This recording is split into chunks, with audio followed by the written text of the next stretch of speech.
We'll get to all of that, but first, coffee.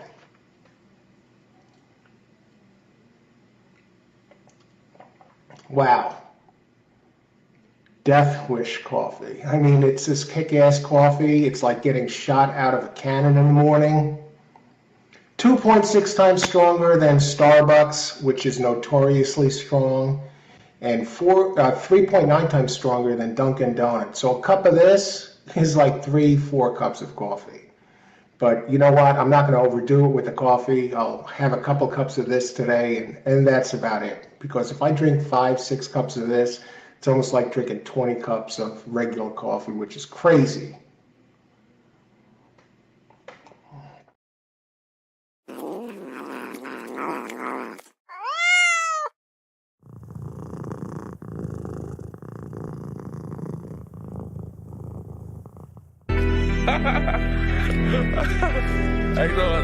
I just be laughing at that shit, bro. I hear that shit all the time. Motherfuckers just be talking, bro. You gonna hear that shit though, especially when you popping. Hey, see, an industry nigga. He ain't gonna fire no shots. That nigga be touring and making millions. He ain't gonna plot on the ops. He be with J-Rock and Dory. Them niggas gonna rob and watch. When he go to sleep and wake back up, he ain't gonna find his wife. I'm T Grizzly uncle. I taught him how to rap like that. I ain't fuck with him in prison, but he ain't gotta act like that. I heard he can't go on the east side. I heard he into it with his squad. I heard all that shit got squashed. I heard he got tension with Raekwon. I'm T Grizzly cousin. I'm T Grizzly auntie. I ain't fuck with him in 3 years. Ain't sent him no letters or money.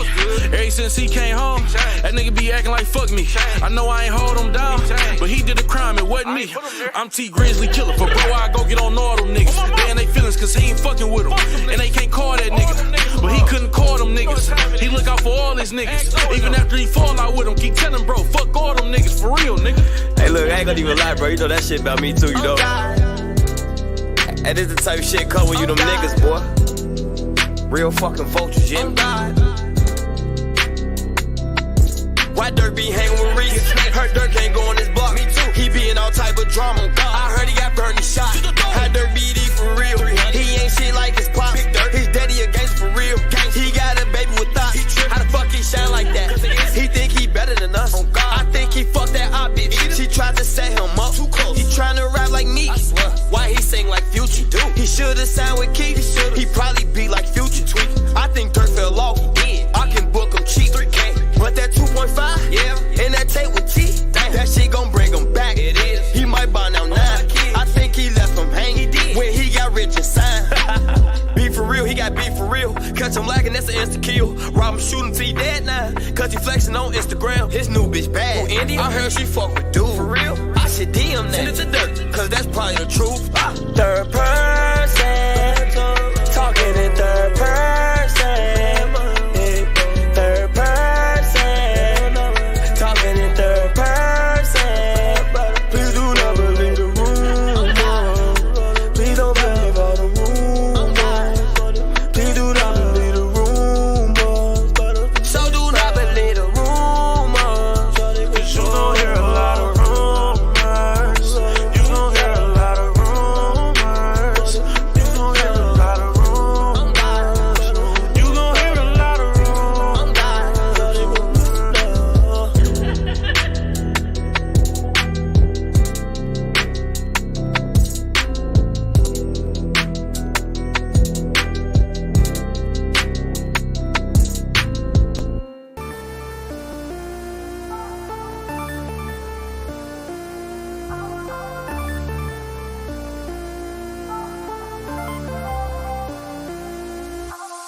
Good morning, MobTube. Happy Monday. Hope you had a good weekend. It was an eventful weekend, I must say. Hope you guys are doing all right. Yeah, we have a few things to discuss today. So we'll get right to it. Yeah. Let me see what I got in here. Sally, thank you for being the first person in here. A Fat Bold Italian. Salute. And look at this. Alex 1999. Thank you for starting off the show that way. I appreciate that. That gives me hope for a good week. Let's try to survive the ghetto hand in hand this week, people. I hope we will. Otherwise, I'm going to start cursing all of yous out like pizza does. We're going to get into that, too. We're going to get into that because that's just ridiculous, all right? But let me do my hellos first. I don't want to be rude. We're going to talk about the fight. And we're going to talk about a few other things, too. Some few funny things. I got a new video to play for you guys. Alex says, Mayweather wins. I should have placed a bet. Yeah, you never bet against Mayweather. Never. Undefeated.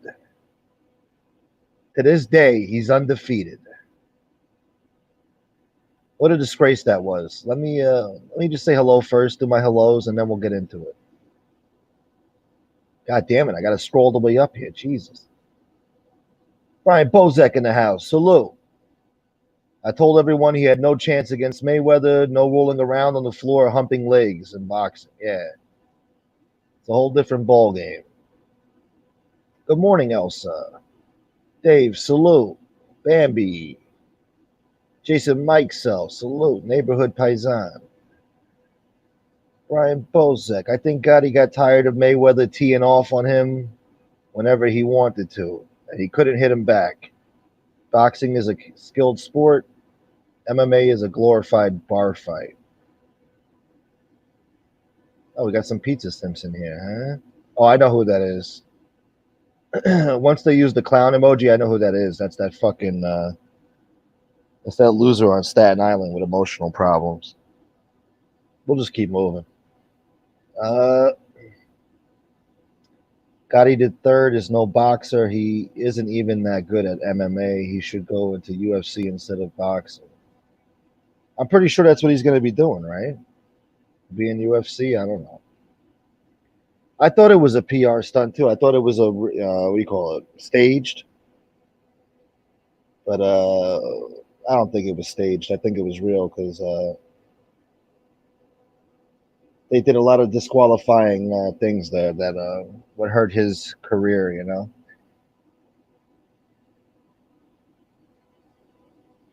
Jason Mikesell says Mayweather has been doing these exhibition fights in retirement, making tons of money, but that one was just sad and pathetic. Yeah. I don't want to get into it yet. God damn it. You guys are jumping right into it. You're going to kill my whole show. You're going to kill my whole show. Oh, yeah, we're going to talk about her, too. Nothing bad. Nothing bad. I'm not going to be a jerk. But she did something funny last night. My father. Yeah, let me scroll all the way down here. See the same people commenting. Another troll here. Looks like he was subscribed for over 24 hours. Talking about no content. Why are you subscribed? Why are you watching? Thank you for being here. Thanks for the view. I appreciate it. Must be doing something right. Been on here for 2 years almost.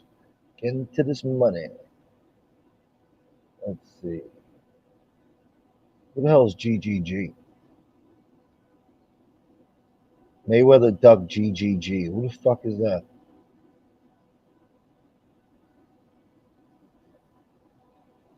That's a stupid name. Anyway. Boston Red, salute.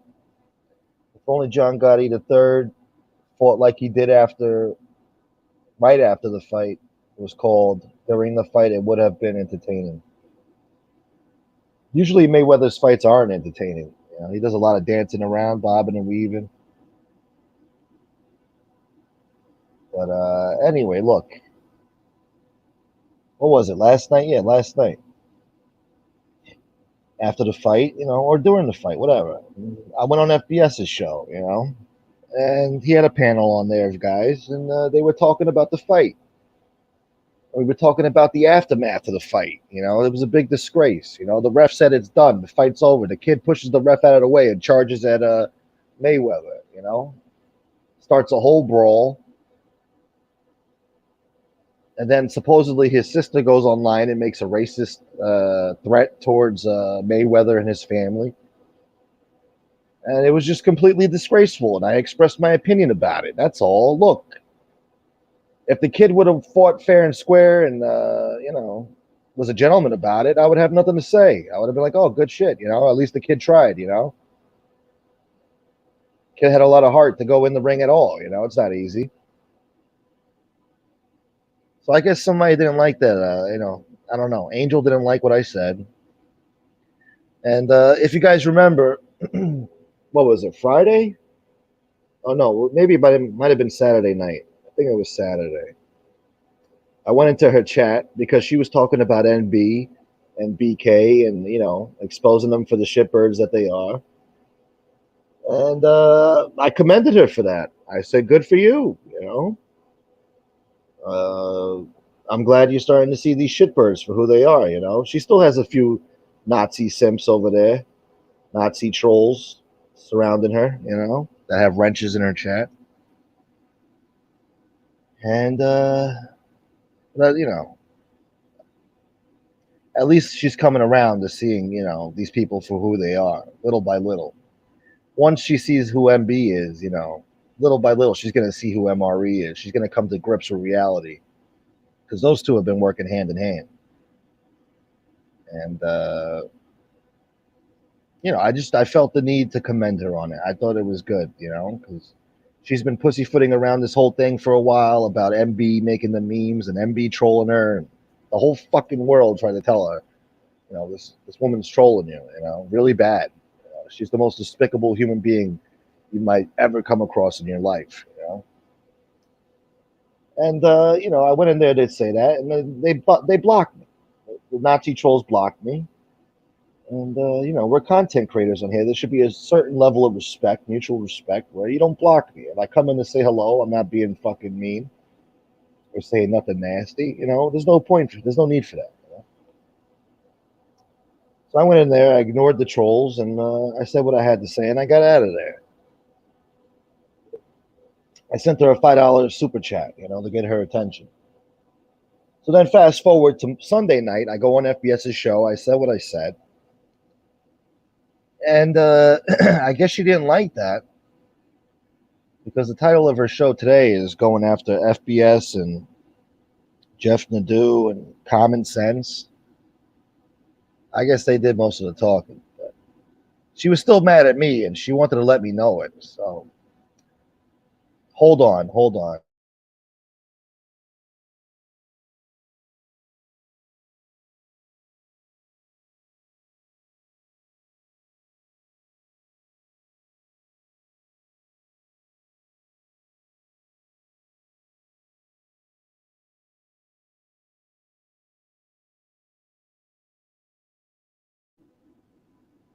Hello? Yeah. All right, we're back. Anyway, so I guess she wanted to let me know that she was upset with me. And she sent me this. If you could see it, she sent me the $5 back that I sent her, and she said, well, she gave me a penny more. And she said, stick it where the sun don't shine. That was at 2:26 this morning. I thought that was funny, you know. I got a little chuckle out of it. I'm like, Jesus Christ, you know. I try to make a nice gesture, you know. And some people were giving me shit for it, you know. And FBS told me, hey, look, you know, you can't be nice to these people. I don't know why you did that. You can't be nice to them. They don't respect nothing nice and nothing respectful, you know. So it is what it is. What do you want me to do? I spoke honestly about what I saw, about the behavior. I said, with that family's reputation, they shouldn't be going around carrying themselves that way.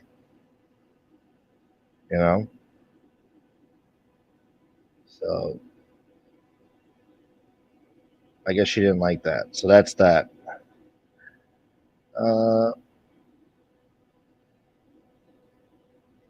Look, I don't know, man. What can I say? I don't know.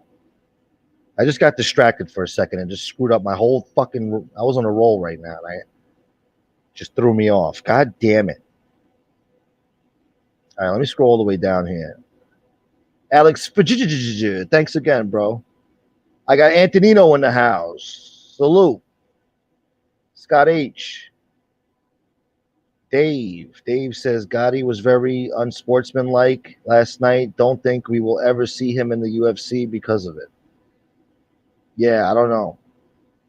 Very unsportsmanlike. That's all I said, And, his sister getting racist on Instagram, whatever the fuck she was on. There was no need for that. I just said, it's uncalled for. What the hell is that? And you're going to get mad at me? I'm sorry, Try to be nice. Try to be respectful. It gets me nowhere. So, whatever. Hopefully she sees the light and sees the shitbags around her. But it's got nothing to do with me anyway. It's none of my business anymore, so I don't give a shit.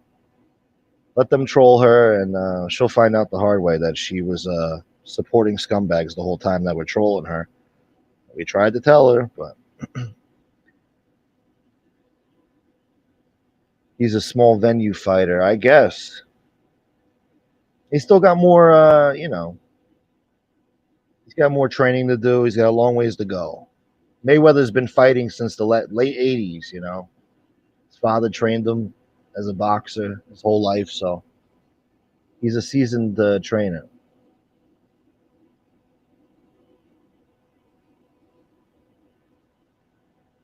Gotti the Third is Angel's nephew. Yes. Tony Duck, salute. Let me see any comments here. None of you guys thought that was funny that she told me to stick that $5 up my ass? No, it's all good. No. I got distracted by something else here. Addie's mom, good morning.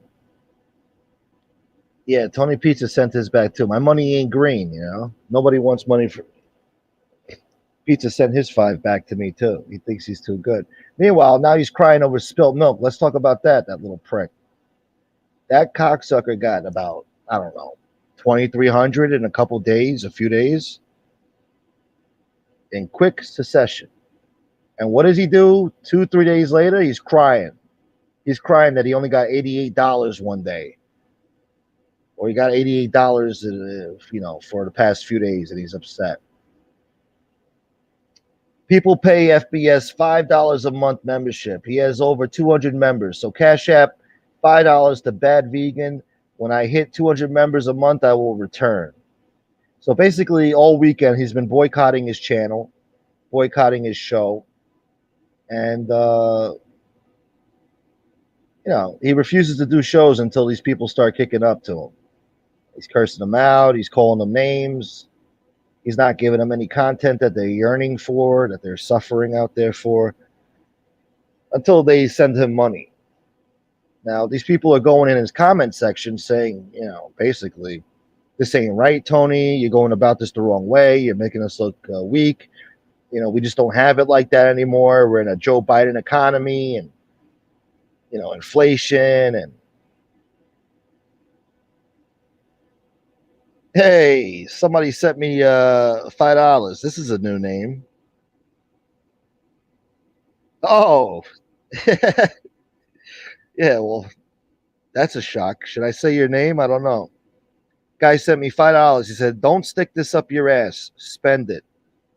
I think I will. Thank you. I appreciate that. What do you know? First Cash App of the day. But yeah, the nerve on. Oh, thank you, brother. Montedero. Salute. So, yeah, this guy's ridiculous, man. He's comparing himself to FBS, first of all. Like, why? Well, it doesn't even make sense. Yeah. He's not even on his level. He's got over 200 members. What the fuck does that have to do with you? So, because he has over 200 members, that means over 200 people need to send you $5 too? For what? Are you kidding me? Doesn't even make sense. Why are you comparing yourself to him? I thought he was a nobody. According to you. Sounds like you're counting his money, huh? But you don't like it when people count your money. Let's see what else he said here, this little prick. Let me break it down to everyone, he says. If Joe Candela didn't help me out last Friday, I would only have made $88 all week. That being said, my rent is $300 a week. This Tuesday wouldn't be covered. So that showed me where this is going. So to all the people who never give or gave, shut the fuck up. I'm moving out next Tuesday, living out my security again, and there is nothing else to say. I did 2 shows a day for a week straight for $88. Fuck that. All right, goodbye. You know, you don't want to do shows anymore? What do you want me to tell you? Times are tough right now for everybody. And these idiots out there, I'm sure there's idiots out there just waiting to pay him, you know? He just has to come back and do a show. But this is the scumbaggery. This guy just got $2,300 and he says, I'm not going to spend that money. That's my savings. I'm not spending that money. He said the month was already paid off this month. It's already paid off. The other day, or whatever the fuck it was, Friday, he's like, hey, I want to start getting money for July now. Let's get July taken care of too. He's already looking for July. It's like, yo, bro, you just got paid $2,300. What the fuck, bro? And you're on there bragging about it. And then 2 days later, you're crying that you're broke or you don't want to spend that money you got. You know, sounds like a desperate man. I don't know. Maybe he's doing crack or something. I don't know. It's got to be something because he's very desperate. Like, if he didn't spend that money, why would he be yearning for more so bad? Unless he's a greedy cocksucker, which he is. But I don't know. The desperation seems like he's on drugs, serious drugs. That's eating away his money. 2,300, 1,300, whatever it was, man. I'll make that shit stretch. I make that shit stretch, boy. Rob Jean, salute. Tony Duck says, I'm going to send this prick a penny a day. He's going to get pissed off and block you. He blocked me. He blocked me on Cash App. What's up, Rob Jean? How's the Bell Parkway looking this morning? Michiel. What's up, Michiel? Casey Robinson in the house. I want to talk pizza, both racist, hateful, insecure, family harassing scumbag. Oh, yeah, I heard about that guy, too, yeah. It's another jagoff. He was working with some other scumbag doing stupid videos. Had a very warped sense of view of... had a very warped view of what went on in this MobTube. Very warped view of MobTube history. 98 people in here. Hit the like button. Thank you for being here. And if you're able to do so and you like what you're seeing so far, please donate to the channel and support it. Cash App, PayPal, Venmo is preferred, or Super Chat, Super Sticker. I'm not going to curse you out like Tony Pizza. I'm just going to ask you periodically, very politely. You do what you want.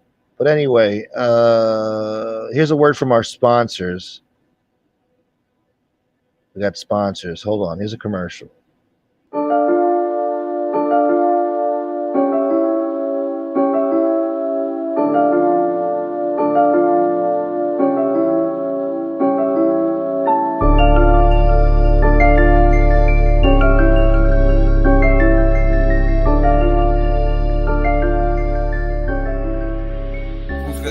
Who am I going to piss off that's going to just shoot me in the fucking head? You know what I mean? Like, you never know. You never fucking know. Like, they question me about the Iceman. All right. Had I known at that time, you know what I mean, who the Iceman was, Richard Kuklinski didn't look like no fucking hitman. He looked like a fucking car salesman. I went by the name of Dominic Michael Provenzano. You willing to go out on a contract? If the price is right, I'll talk to anybody. Yeah? Sure. And you mean to tell me your way is nice and clean and nothing fucking shows up? Well, it may show, my friend, but it's quiet. It's not messy. It's not noisy. It's not, Yeah, but how the fuck do you put it together, like, you know what I'm saying? Oh, there's always a way. There's a will, there's a way, my friend. I just have a few problems I want to dispose of. I have some rats I want to get rid of. Yeah. The only fucking thing I don't understand, don't you use a fucking piece of iron to get rid of these fucking people? Use this fucking cyanide? Why be messy? You can do it nice and calm. You put that stuff in a mist, you spray it in somebody's face, and they go to sleep. No shit. As long as he's dead, that's the bottom line. Well, that's the thing, isn't it? No matter how it was done, I mean, I know guys that went to sleep and never woke up again. I mean, Fuck wouldn't expect to get your cheeseburger poisoned. He says he had one guy, he went and get a hamburger, they come back and he put the cyanide on his hamburger. And we're sitting down and he's telling me, he says, you wouldn't believe it. He says, I'm waiting for this guy to keel over. He says, because once you eat cyanide, usually you'd roll over and that's it. He says, this guy had the constitution of a fucking bull. He says, you wouldn't believe it. He says he wouldn't die, and we're both laughing about this. And I'm saying in the back of my mind, I said, holy God. I said, look at this. I said, what kind of person is this? I said to myself right there, I said, you better cover your butt. I said, because you just don't know with this guy. And he'd be kidding about it, and I'd be laughing. In the back of my mind, I'm saying, this is the devil. No question about it, this is the devil. I sat 5 days going through MRIs, dye tests. They made me drink all different kinds of dyes. They ran shit through my system and fucking stuck me in a machine every fucking day. They wouldn't let me eat. They weren't looking for cyanide. They didn't know what happened to me. I didn't know what happened to me. Okay? The only ones that knew what happened to me was Frankie and Richie. And like I said, when I surfaced 5 days later, I got out of the hospital because I didn't have a phone in my room. I didn't have ID on me. Nobody for them to call. All right? So when I got out of the hospital and made my way back to the office, because 5 days I laid in a bed sick. I couldn't even think. Throwing up, shitting, throwing up and shitting. You know what I mean?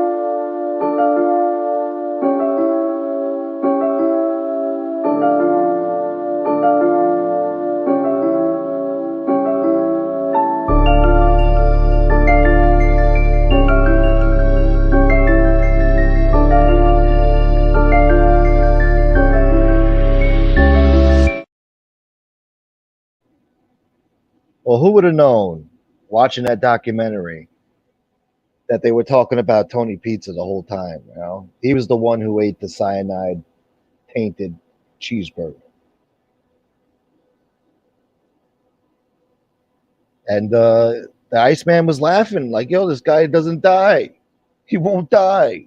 He's like a cockroach. And he's right. The guy's still alive to this day, running his fucking mouth. Guy won't die, refuses to die. Lived through a pandemic, everything, out in the street, in the woods, everything. He's A-okay. He's a little baby throwing tantrums because he's not getting fucking money every day, but it is what it is. The Iceman is gone, and we're still stuck with pizza.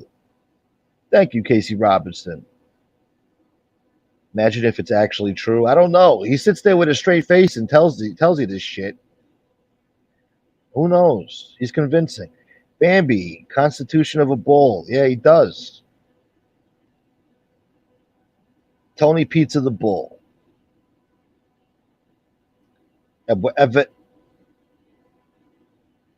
That's facts, B. This pizza is more creative than Spielberg. Yeah, he is. Thank you, Joey Frakes. Thank you. And somebody sent me $5. Casey Robinson, $5. You can enjoy. Don't send it back. Thank you. I won't stick it up my ass. I'll try not to. Yeah. Unlike some other people who told me stick the $5 up my ass. Where is it? I never said your ass. I never said that. I said stick it where the sun don't shine, you. All right. I understand. These people are very sensitive out there, man. They don't want to hear the truth. You give an honest opinion, they get upset. It is what it is. What else did I want to talk about? There was something else. Fucking A. Fucking A. Gambino enforcer, Tony Pete. Yeah, he was. He was a big fucking enforcer. Where's the 10 minutes late?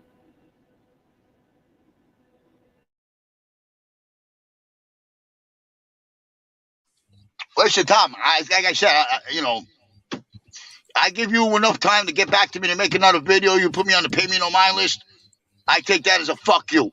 I come from a real fucking street. I don't know where the fuck you come from. You 10 minutes late to meet me, you're getting fucking killed. You understand? 10 minutes late. 10 minutes fucking late. In my time. That's how I used to live. Okay. I still live that way. But I don't kill people for being 10 minutes late now. I just never talk to them again.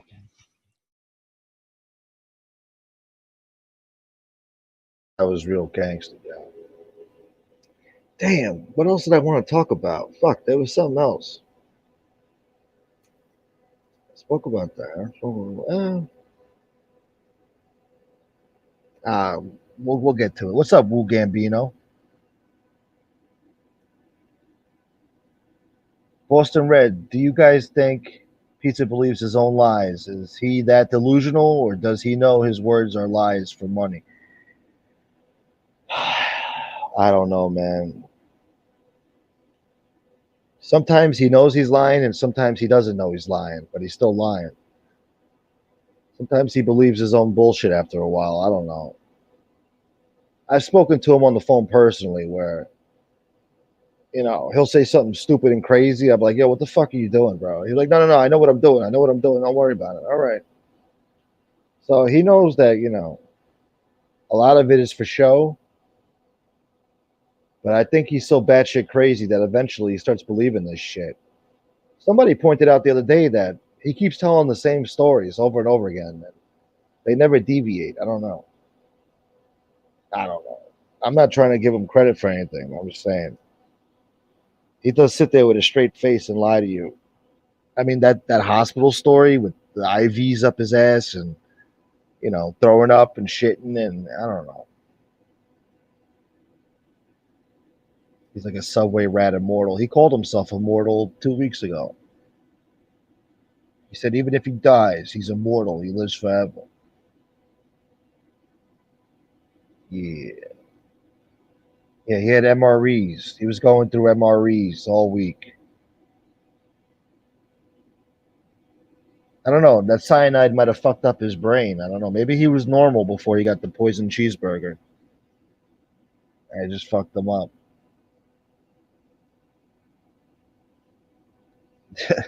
Antonino says, I think the Iceman tried to kill me a few years ago. I had a bad lobster roll in Maine and wanted to die. Well, he's been gone since 2006. He's been locked up since 86. We got Lee in here. Wow, this is well done. Thank you, Lee. You think it's funny, cyanide on a hamburger, Jason? You think that's funny? The guy almost died. April, good morning, sweetheart. I want to thank some of you too, because that night I went into Angel's chat. Some of you people were sticking up for me. Some of you people went in there too and stood up for me. I appreciate that. I really do. But yeah, I won't be going back in there anytime soon. I don't think I'm welcome anymore. That was quick. I kind of figured it would happen too, but, you know. God forbid I give my opinion about a public event. I don't know. These people are all high strung, you know. I had more shit to say last night. I forgot all this shit. I don't know.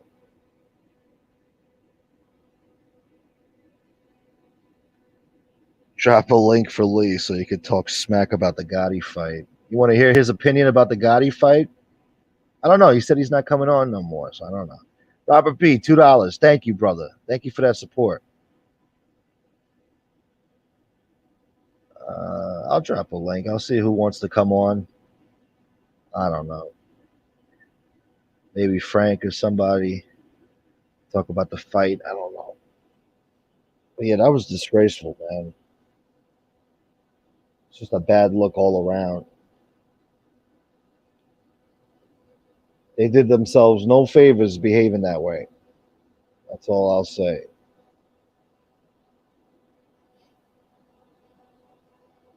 And another thing, you know, Angel has like these weirdos in her chat filled with trolls. At least 85, 90% of the people in there are trolls. Some people were nice to me. Some people were just making up flat out lies just to get her riled up. Like, you know, he does members only shows and he talks bad about you, Angel. Yeah, sure I do. Yeah.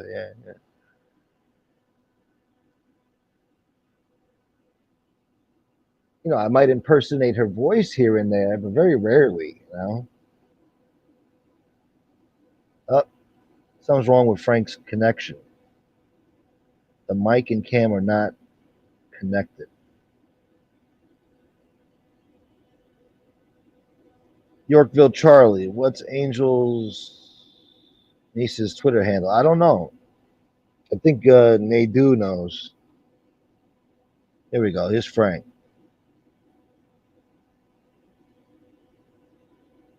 God damn it. Are you here? What the fuck? Yo. It says he's connected. Let me hold on. Add to stream. It's not working. What? Okay, that's weird. That never happened before. Hope that's not a new stupid update. Why isn't he on here?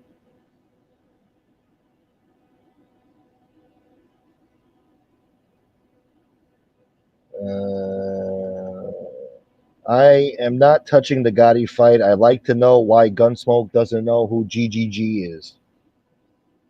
German Goo Girls? I don't know. What the fuck? That's the only GGG I know. German Goo Girls. What are you talking about? Fucking GGG. They call me GGG. Kind of silly, no? All right, I dropped the link again. Lee doesn't want to touch the Gotti fight. He wants to stay out of trouble. He doesn't want to draw the ire of the almighty Angel. Lee Cole, you talked about the Gotti fight. You're in big trouble, mister. You should not be talking about a public boxing match event. If it has to do anything to do with my father and his bloodline. They don't make sore losers like that anymore. They never will. Oh, it's Triple G. Triple G, G-I. B-I-G, P-O, P-P-A, no info for the D-D-A. Yo, Lance. Yo, really? This is not working. What the fuck? I had to move the friggin' laptop for it to connect. What the fuck? Are you there? I can't hear you, bro. Can you people hear me? Am I? No, I'm not big on sports. I got my own problems.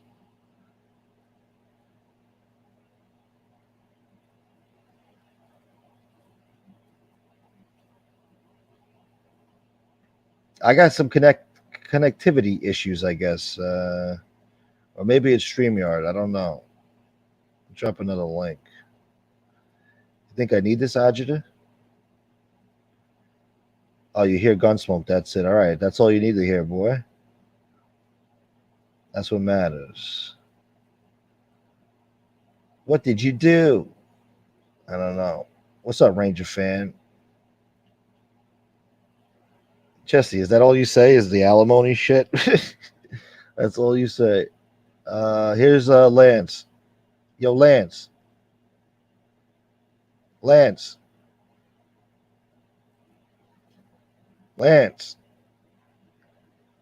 God damn it, Lance. Tatone in the house. Pizza wants to fight Gotti, then Mayweather. That's why he's shutting his channel down. He's in training. Yeah, okay. He's in training, all right. Yeah, he's dumpster diving right now. He's doing push-ups. He's doing push-ups off a fucking park bench. He's getting all ready. Hey, Tatone gifted 1 Gunsmoke the Don membership, and New York City Crime Spot got it. Couldn't have happened to a better guy. That's awesome. I'm happy Crime Spot got a membership. That's awesome. And thank you, Tatone, for doing that, brother. Thank you for supporting the channel. 117 people here. Real people, not bots. Not bought and paid for bots. These are real people, folks. That's what it comes down to. Yo, Frank, please tell me your connection works. Fuck, man. What? Oh, there we go. Thank God. What's up, buddy? What's up, bro? What's going on? What's the topic today? A little bit of this, a little bit of that. Doesn't happen to be a fight that happened, an exhibition fight. Don't you talk about that, mister. I got mixed feelings about this. I don't want to get in anybody's feelings. I might make enemies out of this. I don't want to. Oh, yeah. But, you know, I'm just going to say this. You know, Mayweather has a history in his entourage of having brawls in places. You know that. They had one where 50 people got almost fucking killed at MGM, at the Medina fight. So it's not like, you know, who knows what was going on there when that kid had a bad choice of words, okay? So, you know, I mean, don't criticize that. And I get it. You know, the Antis had people on the panel that pretty could make that argument, but don't blame the kid. Who the fuck? The kid could be a good kid. She could be at college, everything, and they're gonna fucking just ruin her because she made a dumb comment. Yeah, definitely a dumb comment. If you ever been to you know, if you've been, I'll just leave it at that. If you've been to a boxing fucking match and shit like that happens, people act, and to be honest with you, if you see in the ring, it was his fucking camp that was acting like a fucking shit. What's a good word? Out of control. Yeah. You got me now, bro. Yeah, what's up, man? And that's the other fucking thing too. I mean, like, not to me. I'm sorry about cursing. No, that's the other thing too. I mean, fucking, it's not like this guy's a saint. He breeds having entourages like that. He's had a shooting at a skating ring. He's been found with guns in his house. I mean, he kind of promotes that shit, you know. So, you know, shame on both sides for not thinking that was not going to happen, or it had potential of happening. You know what I mean? But don't make this about that kid. That's bullshit. No, I hear what you're saying, but at the end of the day, I mean, they were both talking shit to each other, yeah, but the ref says the fight's over, and the kid pushes the ref out of the way. He's a punk. He gets his money to buy people around him, and if you noticed, it was 75% to 80% his people. And when I mean his people, black or white, okay? So let's not turn my shit around. And that's just what they do. I mean, I wouldn't bring my kids there. Fuck no. I mean, this guy's been fucking. He shot at his entourage. Has shot at cars. Some of them in jail. I think his daughter stabbed somebody. take it out of Yeah, she So, did. Yeah. oh, she did. Okay, so now we're gonna make it about that other family just because some people don't like them. No, but I don't know. Anthony, I'm not sucking up. I'm not at all. I Who don't called have you a out? voice in Who the called ring. you out? Yeah, that's like call Frank out on his bullshit. He's always doing this to me. I'm making a fucking point, and he's always doing the opposite. And God damn basically, you should send that $5 back. Okay. What do you mean? Well, she can buy a bagel with it. No, I'm not gonna go back and forth with her over fucking $5. It was a nice gesture. She threw it in my face, told me stick it up my ass. So I'm not gonna send her another $5 just for her to do it again. She already got that touche on me. She got the touche. So good for her. I'm not going after any creator. Look, First Amendment. Anyone can say what the hell they even including myself. It is what it is. I sound like Danny Trejo. It is what it is. Mayweather was who he was. And but I'm not a Mayweather fan, so this is not like something. I wouldn't have wasted money to go see that bullshit anyway. I tell you the truth. Yeah. But that's it. That's it. No, I love Anthony. Anthony's a good guy. And who's this Jocelyn? I like everybody on this chat. First of all, okay, or else I wouldn't have been here. Better. I wouldn't ruin my fucking mornings by coming in and having somebody piss me off. But I like all you people here. Oh, he says he says he didn't say that you were sucking up. He didn't say that. It's okay. Maybe it sounds like I am. I don't know. Who the fuck knows? I think that's stupid though. The fight shouldn't have been stopped for language. You're right, Anthony. No, that's ridiculous. Like if there's shit talking, no, it's an exhibition. It should. If you go to the Olympics and you have trash talking going on, they give you warnings. It's an exhibition. It's not a real fight. You know what I mean? Yeah, but they're treating it like a real fight. I mean, the lead up to the fight, they're doing interviews, they're doing press, they're fucking standing up to each other, taking pictures. They're treating it like a real boxing match. And the guy's trash. I mean, it's Mayweather, and this is the same guy who comes out of banks with millions of dollars while people are starving. I don't want to sound like a socialist. It's a capital. I love capitalism, but that's another form, and it's just a low life. I don't care how much money you have. I mean, and God knows what this kid was seeing. Who knows if her family members were getting trampled to going into that ring? Because at the end of the day, if anybody was doing the ass kicking that, it was the Mayweather camp. Well, I heard somebody in the Mayweather camp got fucked up last night by one of the Gotti guys. Fucked them up. This is after the fight. And then I heard this Jocelyn Hernandez. I don't know if it's the same Jocelyn Hernandez from Love and Hip Hop on VH1, but supposedly she kicked somebody's ass too over there. So it was like a whole big fucking melee, whatever the fuck you want to call it. It was like a whole big riot over there. All because this kid Danny. I'm not I get it. The sportsmanship, all right, he tried to hit him after the bell. 100%. Kid's wrong. It's a fight. It's supposed to happen within the perimeters of boxing. But does that call for a fucking brawl? So that I gotta watch out because the guy I went rooting for is not playing by the rules. So I gotta catch a shot in the head. That's another thing too. They're trash talking this guy. It should be a fucking honor for this. Hey, listen, I'll be right back. I just gotta go next door. Yeah. I'm not getting off. One sec. All right. For this guy to even have a chance to fight Mayweather, I mean, he should be honored, Should be more respect there. I don't know. But I guess Mayweather was talking his shit, But that's what you do. I don't know. You're fighting. It's like, come on, motherfucker, let's go. Hit harder than that. Let's go. I don't know. What do you want me to tell you? I just thought it was unsportsmanlike, and I'm sorry if I offended anybody with that, I didn't mean to fucking offend you. 50 Cent told everyone about that. What, Mayweather can't read? Is that what you're talking about?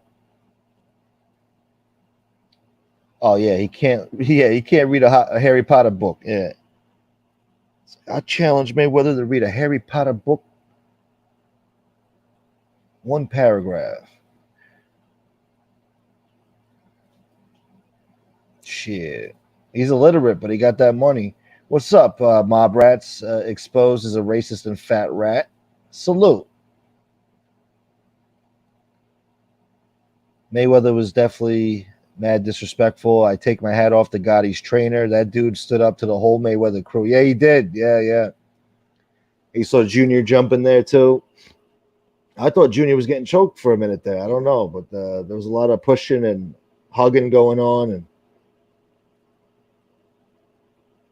crazy situation. It kind of looks like it was staged, but I don't know.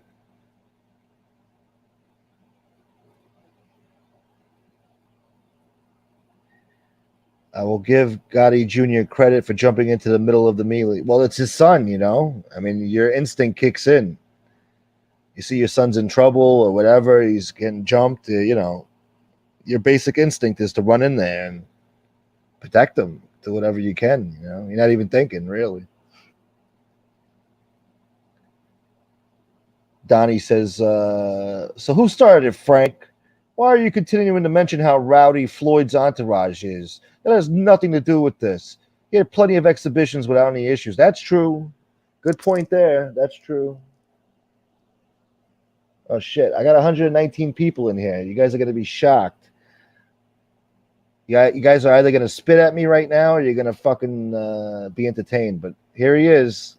He's back. Hey, if you can go in everybody's chat room, why the hell can't I? Anyway, Yeah. I just want to say one thing. Listen, someone said I'm kissing Frank's ass. Okay, I'm kissing Frank's ass because he's right. Shut up, Polly. Months in prison for beating the daylights out of his baby mama. People forget that. I forgot about that too. Yeah. Beat her mercifully. She had to go to the hospital. Her face and eyes were swollen shut. Yeah. So before people stick up for this guy was sitting on the ropes last night, rocking back and forth like he accomplished exactly what he wanted to accomplish. Yeah. Sportsmanship. Okay, so Gotti the third lost it, but who was being more disrespectful in sportsmanship up to that point? I don't know. Holding behind the head, pulling the head down, trying to humiliate somebody because his skill level is not at yours. It's obvious that, listen, the whole thing went shit haywire, but the reality is, if they put this back together, it would make more money than ever. What, a rematch? Why wouldn't they? No, there's no rematch. No. It'd be insane. Why? They can't get in trouble. Last night was an exhibition match. People kept saying, "Oh, they're going to get," because no, they're not going to get in trouble. Well, first of all, I heard the kid only got like 10 shots on him, like 10 punches that connected. Maybe he was in awe of him. Maybe if they fight again, he would go in more angry. I mean, it'd definitely be, When he got angry, he went after him. So, I mean, yeah. Listen, I'm not saying that he could beat Mayweather. Mayweather, come on, he's a freak of nature. He's 47 years old. His defense is so superb. It's obvious he wasn't training. I mean, you could look at his body last night. He didn't have the cuts or nothing in his body like he usually has. Yeah. So he went in there just basically off what he knows in his head how to fight. And his skill level, even at 47, is still probably better than 95% of the people that are actually boxing. Oh, hell yeah. He doesn't stop training. Yeah, that's what it is. No, He doesn't let himself get sloppy. And there's a lot of, nobody knows what was going on behind the scenes, what was being said. And it's like Frank said, how many times did these guys do this already? How many times did these guys hurt people, beat people? The one with the biggest balls, when you really think about it, was what's his face? The guy that fought. The guy that took his hat. Oh, Jake Paul, whatever his name is. Took some balls. Yeah, he was pissed off about that, and he held out on the purse too. He didn't pay the guy for a long time until he got the hat. Logan Paul, he still hasn't paid him. There you go. Yeah. Logan Paul came out and talked about it. He owes Logan Paul $2 million. Logan Paul. Hey, what's up, guys? Surprise, surprise. Surprise, surprise. Look what the cat dragged in. I'm going to eat that cat. Frank, how's it going? Good. How's it going? I wouldn't go to one of those fights unless I had a gun on me, and I'm a felon, so that ain't gonna happen. But I wouldn't go to a Mayweather fight Unless fuck that, man. I mean, I'm not promoting that shit. How many felons that work for Mayfect are sitting in that audience with guns? Yeah. Yeah, you look. His recruitment process is African American gangs. Anybody that's anything that he wanted to be that he couldn't be, but now he has money, he thinks he is, and that's what he does. It's a thug environment. And I like the answer to Bear Bushy. Lee Gotti had 25 pounds heavier. He wasn't cut up for this fight. Hey, Bear Bushy. Now here's what you got to do: is open your ears. Here's what I said. I said that he wasn't at the level. It was obvious. That's what I said. But being that you're a moron, you're going to write that, so I'll accept it. Okay, but read through the lines next time, Bushy. I'm sorry. It's kind of like ironic how things work. I remember when John Jr. used to have the entourages. Yeah. In the neighborhood nightclubs, not going compared around to beating this, people up. Yeah. Well, they weren't beating people up, but you didn't mess with them. He fucked up a few people back in the day. Believe me, there was a couple of fucking parking lot beatings. Yes. Yeah. Yeah, get that. Yeah, let's get that shit straight. Let's not sugarcoat it now. No, my brother never did that. No. You didn't even know my brother. Anyway. No. Oh, Yorkville's upset. See? I don't know. Lee just brings out that reaction in people. Hey, I don't care. When I go do my show tonight, I'll get 4,000 or 5,000 views, and the person making fun of me won't get shit. Yeah. Anyway. All right. It's the truth that so many people hate me. Would you consider yourself a rhino, or are you a I'm far from a rhino. Rhinos are no better than lefties. Yeah. Okay. I feel you. I don't consider rhinos are what got and I'm gonna keep this short. I hate talking politics, but rhinos are what got Trump elected the first time. No, they're the ones. Well, they pushed it over the top. If there was when Trump came into office, the rhinos controlled the Senate and they controlled the Congress, and they didn't let him pass shit. They're the ones that stopped him the first time around. So, and now you're right, though. I don't feel like getting into politics right now. They all suck ass. Yeah. Yes, we call it this one. You're right. I wasn't gonna come on here. When I seen Gunsmoke make that move of going on other shows the way he did, I was kind of like impressed. I thought that would have pissed you off because I go on her show and she's fine with it, but you came on my show and she got pissed off at you about it. I went on a show, but I gotta fucking hide. I gotta be somebody else. I was talking about Elio's nose hairs. Oh, that was you? Yeah, that pissed that guy off too. I think she was talking about that. She knows who it is. That pissed that guy off too. He was mad about that. Yeah. Well, I went to school with him. Fucking, he was hairy back in the day. Hairy I couldn't recognize him. We had to shave him. You had to shave. Nah, I'm just kidding. He's a good guy. I went to school with him. He's not a bad guy. But he got pissed. You see him? You went to school with him? Yeah, I went to high school with Elio. Oh wow. It's amazing how many people really know each other. You're shocked when. I don't got nothing bad to say about him. I thought maybe you guys ran in different circles. No, he was definitely in a different circle, and I guess I was too. We were kind of like I don't know, freshmen. Probably we weren't in with the in crowd, that's for sure. And he was more into his like smoking weed and stuff. Now he became a cigar smoking, cognac drinking gangster. Yeah. I heard that, yeah. But before that, we were just normal kids watching everything around, you know. Dude. I called up at Casperosa's. Casperosa, you sick man. Everything's a government. Huh? I'm not going to hang around long, but I just like to say, Frank, you are absolutely right. Nobody knows what went on last night. Actually, I believe that quite a few people that come in here were there and could tell us. Liz, my thing is this: anytime you go to a boxing, first of all, the sport's in your main. I never liked it. You know, as far as like the competition went, The guy's a professional pugilist. He's a great boxer. He works on the point system. That's what he does. And he can take a punch too. And when he does knock people out, it's usually because he wears them out, you know? Yeah. And I don't know what they were thinking, that he was just going to play with the guy and he's going to say stupid stuff. I think he took the fight so he could just brag about beating Gotti's grandson's ass, because that's how pompous that guy is.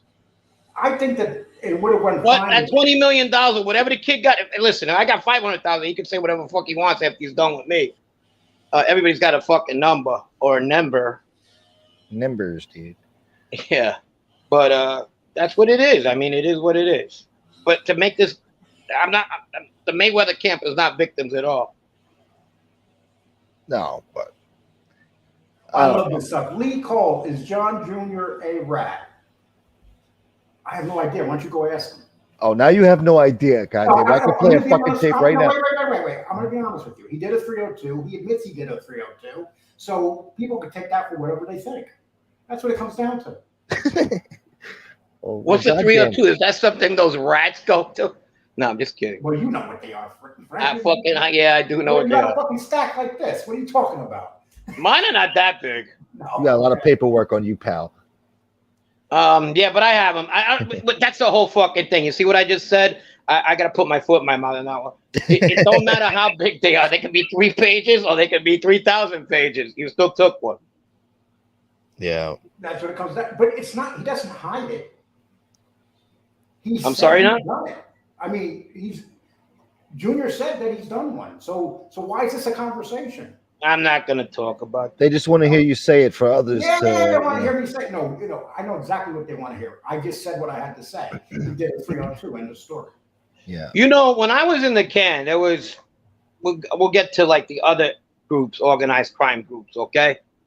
And the problem with the Italians were that if they had the slightest idea that you even said peep to a law enforcement agent, you were labeled. You could take your fucking role, go to another fucking jail because you were labeled. It was a lot of it out of jealousy and stuff like that. Even if a person had a weak moment, let's say, which he just didn't say nothing.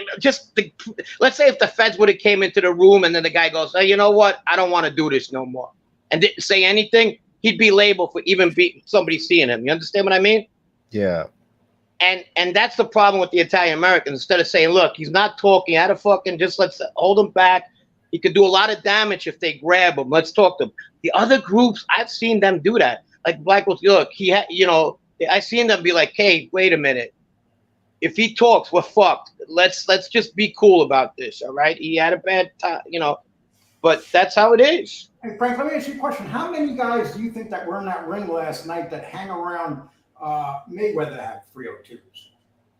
Have 302? Yeah. Think about it. Or still have them? Guys there got some kind of 302 somewhere. Well, I've met a lot of fucking stand-up African American guys that fucking that love Sammy the Bull. So I mean, go figure that out. Well, I'm just talking about the guys in the life that deal with crime, especially drug crimes. Drug crimes. I don't know. I say a lot. There's a lot of ratting going on in the drug game. A lot. They're looking at 50 years a pop. I mean, a lot. No, I'm not talking about. I'm talking about from minor to big players. Especially when they pull you over in a car now. They don't even arrest you. Now they're going to say, "You got some names for us?" They give you. That's the other thing too. Not everybody gets a deal. There's guys in lows that they're not important to them to have a deal. They try. There's people that take safety vows. That's another fucking rat move. There's people that allocute. The federal system is full of fucking cooperators. A lot. And I would say, like, even on a penitentiary level, I'd say 25 to 25%. But they just don't know about it because they'll get shanked up in a minute. But they tried, they just didn't take them. Hey, also, I like to say, somebody said that I'm in here saying this because I want to defend the Gottis. Angel Gotti and I will never associate again. That's the reality of it. And I'm saying this because I have my own reasons. I'm entitled to have my opinion. And Floyd Mayweather is a horrible human being. I mean, this is a man that beat a woman so bad that she was hospitalized, and he only got 6 months for it. So if you or one of you guys in here beat your woman like that, you wouldn't have been in prison for 6 months. Or jail. He was in jail for 6 months for shutting a woman's eyes shut. I totally forgot about that. That was like 10 years ago. I forgot about that. Yeah, so it's like a double-edged sword here. People got to watch out who they want to be. I'm not involved, but I mean, we're not talking about these people that were going to Selma, Alabama on a bus, and all of a sudden some person just out of nowhere decided to make derogatory remarks here, okay? We're talking about a brawl, a riot that happened before. This ain't the first time. You've never seen Gotti 3 in anything that has to do with crime, beating a woman or anything like that. It's obvious when you're in the middle of something like that and you're fighting, people lose their temper.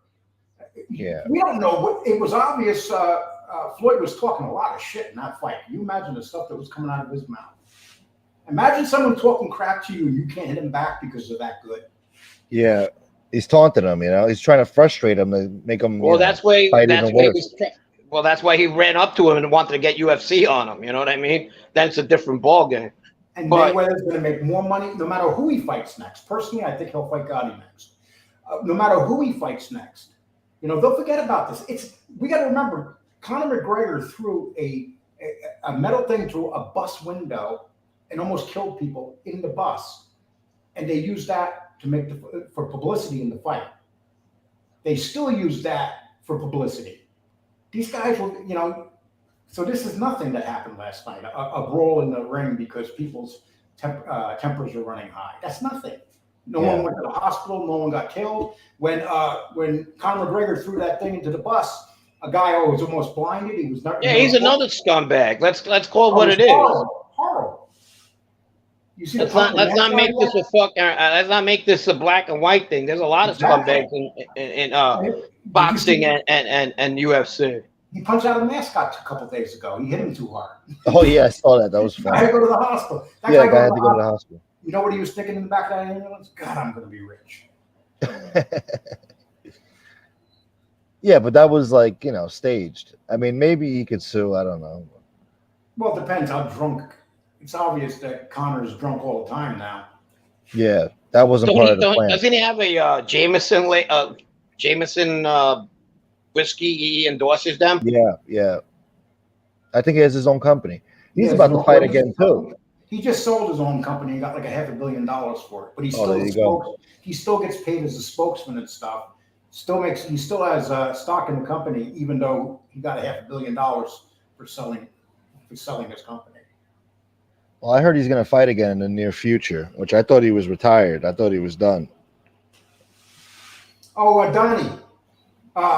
Yes, the thing went through the window. Glass got into a fighter's eye, and the fighter was out for a year because of the glass in his eye. Yeah, that thing could have went through the window and killed anybody. Wait, what did he throw in the window? A brick? No, whatchamacallit, a hand truck. You know those big heavy hand trucks? Oh, what the fuck? You know, that's a video you should play up here. That thing going through the window, so Donnie can, get a little more intelligent. Oh, I kind of remember that now. Yeah, I kind of remember that. I forgot about all this shit. I got my own problems. Proper 12 whiskey is the name. All right. Diversity, is that true? Lee almost died on a bus going to debate. You can hit me whatever you want. He's a nice guy, okay? Yeah, diversity is the best. I love diversity and diversity is great. If I ever have to get fucking roasted, I want diversity roasted. Yeah, I mean, JC has some great names. Yeah. Hey, Jane Creek, thank you so much for the 5. I want diversity roasting me and Lee introducing my name. In this corner, Frank Fiordolino, dude. Hey, Did I get it right? Frank, that was a nice interview, Frank, that you gave us, by the way. Thank you. Well, he's kind of sore about it. He's kind of pissed off. It was fun. He kind of regrets it. Hey, no. It was done right. Putting your story out there doesn't matter. Except the next day, my picture was on a Sakali fucking podcast. But it's all right. Well, Sakali came on too. He's so. Nah, that's cool. It's all good. Listen, if anybody, I started getting abused the first time I came back on here. I was like, oh, Mo, coming on to Gunsmoke is worse than having Bobby Luisi on. Yeah, the chat's brutal. When is Sakali's rap career coming away? I mean, he's pretty good. He was pretty good. You and him should do a song together. Ryan. Yeah, right away. You could have a rap battle, yeah. Yeah. Kick a freestyle. Yeah, I don't have to get with my lyricist. So, what the fuck, Lee? You're giving me radio silence now. I don't like that. Keep talking. It's your job to ask the questions, not mine. I got a question. Will you and Angel ever be on the same panel again? Truthfully, though. Most likely not. No. All right. Never say never. YouTube's a weird thing. Angel went her way, I want my way. End of story. What else could I say? You ain't gonna be riding the Ferris wheel together anytime soon, huh? No, and I'm not going to say anything bad about her. Andy, none of if she that. wants to do shows on me and talk bad about me, that's up to her. But I'm not going to do it to her. That's it. Just like I'm not going to do it to nobody on here. What does it do? 99% of the people that watch my show don't even know what's going on here. I'm beginning to question the Banano and Banano Associates IQ levels, including myself. Just the bananas? Gangsters in general, my man.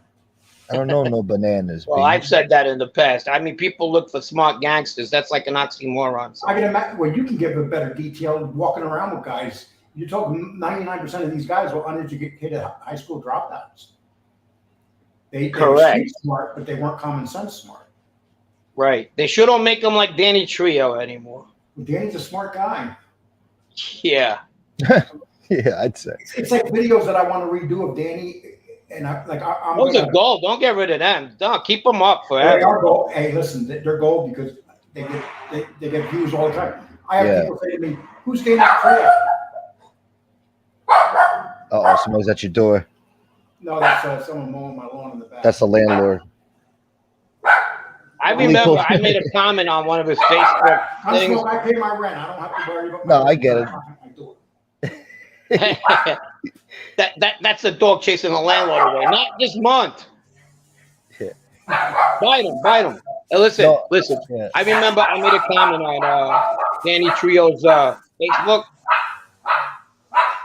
That I go, why are you talking about active people? You know, I go, how do people in that family, and not mention the person? What would he think of you right now by naming active people? You know, he was kind of he was impressed. He goes, why don't you tell him then? I'm like, what the fuck? I'm sorry, the lawn mowing's done now. The lawn mowing's done. The landlord wants $41. Yeah, usually. Leon's a cute dog, man. I'd take Leon in a minute if I could. Hey, Howie says hello, by the way. Joey Franks, I need my 4620. God, I wish you had me smoke. Huh? Yeah. You said it to me. I thought you said it to Lee. No, I said it to you. Oh, okay. Yeah. What up, Howie? Hope he's doing all right. Yeah, he's working hard, you know. Yeah. I forgot I was going to ask now. God damn it. Oh, I don't know. What were you going to ask? No, I forgot. It was about the stupid landlord. Around this time of the month, Lee Cole's landlord comes in the chat asking, "Where's Lee? Where's Lee?" Yeah. I was hoping they would show up now, but I guess not. I've lived in the same place now for almost 5 years. Never been late on my rent ever. And on top of that, I pay a lot more than that. But I do wish I paid that. Yeah. Yes, Anthony, and I will. Jason, why don't the names of the Italian-American crime families ever change with the generations and new leadership? That's because the new leadership doesn't want their fucking name out there, you know? They don't want to take... The names are invented by the government, and nobody went around calling themselves the Bonanno family. Maybe with my... after 1985, you'd hear that Gabino family, that... Because what used to be taboo to talk about became the in thing after that. You know, during those years while I was growing up. But before that, we identified ourselves, or the mob did, because I was an associate identify themselves by streets, by towns they were from, and that's how the families were identified. They didn't call. Those were the ways the government used to label themselves. To like this is the Gambino family because this is the Lucchese family, and that's what came about. They didn't name themselves that. What was the name of the Bonanno family before it became the Bonannos? What was it labeled? The Maranzano family. Yeah, the Maranzano. He took over from Maranzano. But he was an OG. I remember Joe telling me in the fucking.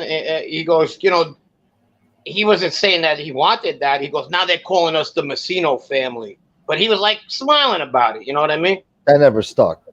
They tried to make that stick. But you know damn well if these guys, you don't think like Bonanno or Genovese or Gambino like were happy when the family was named after them? I can see that it's part of an ego thing. No, back then I thought it was. I told you, as of the 80s, that's when I started hearing these families being associated by names, especially by the Sicilians. We identified by towns in Italy. Like my town would be the Bonanno family. My town would be the Castellamarese, and that would be the people, the Bonanno family. And then the Gambino family, since they come originally from Palermo, would be known as the Palermitan. That's people from that town. That's how we identified the Gambinos, the Bonannos. We didn't go around saying, the Gambino family. Well, look at the Gallo family. They didn't want to become the Colombos, and they kept dying. It's not about who they want to become. It's about who the cops label them on their files. No. And then the media after that. I don't know. My understanding of it was, the boss is the father of the family, so the family's named after him usually. If he's like really well respected, like Gambino. Luciano before it became the Genovese. Now, what would they consider Capone's? Capone? Oh, that was different. He wasn't really Cosa Nostra. He was like Sicilian Union type shit. That was the outfit. And you know what people don't realize about Capone? He was only on top for a very little time. I mean, he went to prison in his 30s. I believe he was in his 30s. I might be wrong, but he was young. And he died. Boston Red, yes, absolutely. It'd definitely be called that, especially with Bonanno going to the commission. His book was used at the commission case. So that was the argument, And matter of fact, when Messino said that they're calling themselves the Messino case, me being Castellamarese, like Bonanno jumped up and said, well, better than that fucking motherfucker with that book. And we all laughed about it. It's funny though. Messino, he was the biggest anti-rat guy going. He would insult people, kill people, and look how quick he flipped. It was business. Looking back now, it was. If a guy had a little bit of fucking, if he could sell it that the guy was going bad, and he could take that guy's money and position, he was going for it. I'm with the Gambino. I mean, how much of a fucking rat hater could he really have been, making his brother-in-law that he knew was a correction officer and nobody knew about that? Oh yeah. And he doesn't come from a line of fucking gangsters. Messino didn't. Yeah. But you do. Yeah. I mean, you do. The do. Yeah, Albanian mob. You get shocked sometimes when you read up on people like Frank, and I'm kissing your ass again, Frank. And you see their heritage, or like Mikey Scars, how far they're. Yeah, Mikey goes back to. I mean, it ain't worth nothing. It ain't nothing anymore. We're both fucking, totally fucking disowned. Hey, don't feel. And even guys that like me that haven't done a 302, I'm disowned by half the people on YouTube. Well, let me ask you something. Have you ever called 911 in your life? Never. Don't lie. Nothing ever. No, I can't. No, 911 in under what conditions? Because you see a drunk driver going to kill somebody on the highway. Yeah, anything. Well, see that's what I. And I hope one day I might have to if somebody's having a heart attack or something. But up to today, I never have. So I always found it uncomfortable talk, and I even felt uncomfortable when I used to talk to the feds. I used to do a lot of thinking before I talk. Well, I think that you can't call people. 911 saves lives. I agree with you. I'm not saying no, but see, the kind of environment and society I grew up in, it was frowned upon. And I'm a civilian. Actually, Chad, you're right. I'm a civilian. Exactly. So that's why civilians shouldn't comment on mob rats. Yeah, I dialed 911 a few times, but once the drunk driver I seen on the highway. Because the same respect that people should give civilians, they should give respect to how civilians feel about people who have cooperated, which I never liked anyway. Now I see things differently, but you know, who likes a rat? Oh, I seen things differently too. I wasn't never going to come on a show, and then the other day I seen Gunsmoke going on another show, and I said, "The hell with this." No, I get you. I could do it. Yeah, that's right. I inspire people. You did that day. You inspired me. I said, "Well, look, he's opened my door. You opened the door back up." I opened up Pandora's box. All right, you guys are getting a lot of mob talk here. Give my boy some money here. Give Gunsmoke some money. You know, you guys give me a hard time, but you know it's. And I'll answer whatever. I'll answer one of your mob questions. Yes, or a couple. Hey Frank, you ever heard of anybody named Camuso? Who? Camuso? Camuso? No. Yeah. Nah, all right. No. Lee is only entertaining when we talk about Sizzler. Huh? Actually, diversity. I want to tell you that's a good diversity training, MRE. Lee is in the Holiday Inn Black Book. Let me tell you something. That's true. No, that's funny. But here's the thing. I had to pay every dime back of that before I got off probation. Everything. Oh, you paid restitution, huh? Everything. Yeah, that's Everything right. had to be paid back. With interest? Common is that. What's up, Common? What's going on? What did I say? Hi to BX? I said hi to you guys. Carmine, what's up? What's up, Chad? You want to hear a Common funny sense, story you're in about trouble. that whole thing with that Holiday Inn? Yeah. They even got me on a second felony for the food that was eaten by the group of people I was with. And they figured it went over $1,000, and they hit me with a second felony and told me that if I took the plea, they would take that. And Frank, you know how this works. They hit you with felonies because they know that if you want to lose those felonies, you got to take other felonies. And I never was in a position like weird. I know what you're talking about. Yes, that's a lot of truth to that. I was in a position with that. I came in, fucking, they would hit me with everything but the kitchen sink. It wasn't like, we'll make this disappear. It was like either you talk or, you know, this is where we're at. You know what I mean? You trade one felony for another? I guess there's different No, grades we of weren't felony. trading no felonies. It was like, you want to see a light of day? Yeah. Then we don't, and they didn't guarantee. A lot of people don't understand. They don't guarantee that you will be out in a certain time. I hate when they say that shit. It's like, no, you can guarantee me. You know I'm going to get out of here, motherfucker. They're not giving Because nobody who cooperated. Leverage. If you lie to them, they're going to rip up your fucking Oh, agreement. yeah. And believe me when I tell you, you know when they would say, yeah, have you ever heard about this happening? And I knew already that somebody was talking. So be careful, but how while you're talking to them, that because somebody's talking, if they brought up that incident, only 3 people knew about. You know what I mean? Yeah.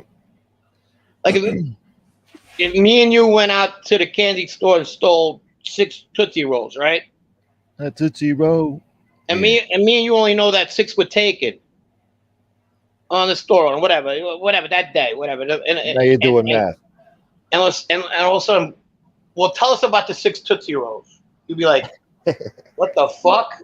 How did you know that? Tootsie Rolls, and you know, Frank, I'll give you an example with Tony Pizza. And Tony, I know you're going to listen to this.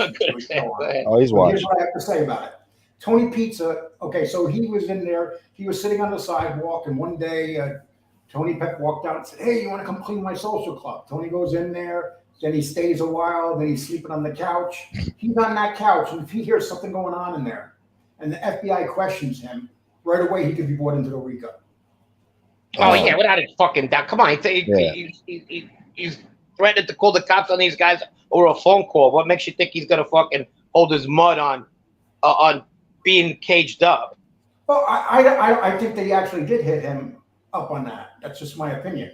Oh, you think he actually knows something about something? no doubt that he knows Tony Peck. Who the fuck is going to confide in that? Frank, there's a couple things to know about. There's no doubt that he knew Frankie Peck. I mean, Tony Peck. There's no doubt that he was in the social club. And there's no doubt he used to clean the social club. Yeah, there's a lot of guys that used to do that, Lee. What do you mean there's no doubt? Because I've heard it from people that were back in that era. No, that he was. No, I hear you. I hear you, but that doesn't mean nothing. That's what these guys did. They always let people. Bill Catullo would tell you that his father had a guy like that used to clean his social club, and they, people that come in and just clean the social club, they take a liking to these guys. So you think Pizza was around all these fucks? So you think the Iceman Kuklinski fed him that cheeseburger? There's no doubt. Hey, listen, we had card games that Pizza was around Tony Peck.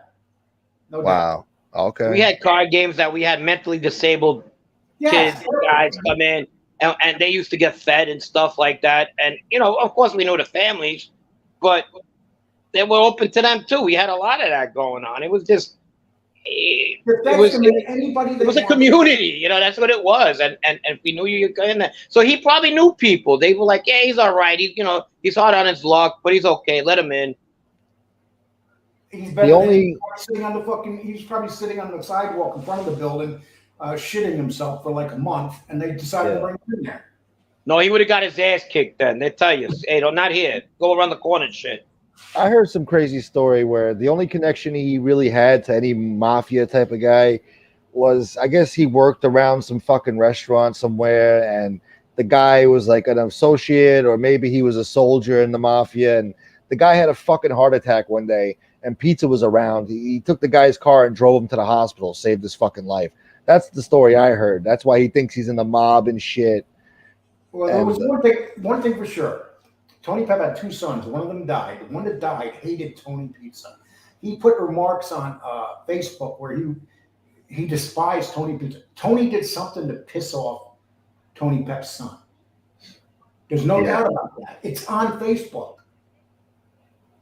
Stole the change out of his fucking car? No, he did something. One day he says to Tony on Facebook, if you don't shut up, I can always tell everybody what you did. So what is it that Tony did? Probably sucked the cock. I don't know.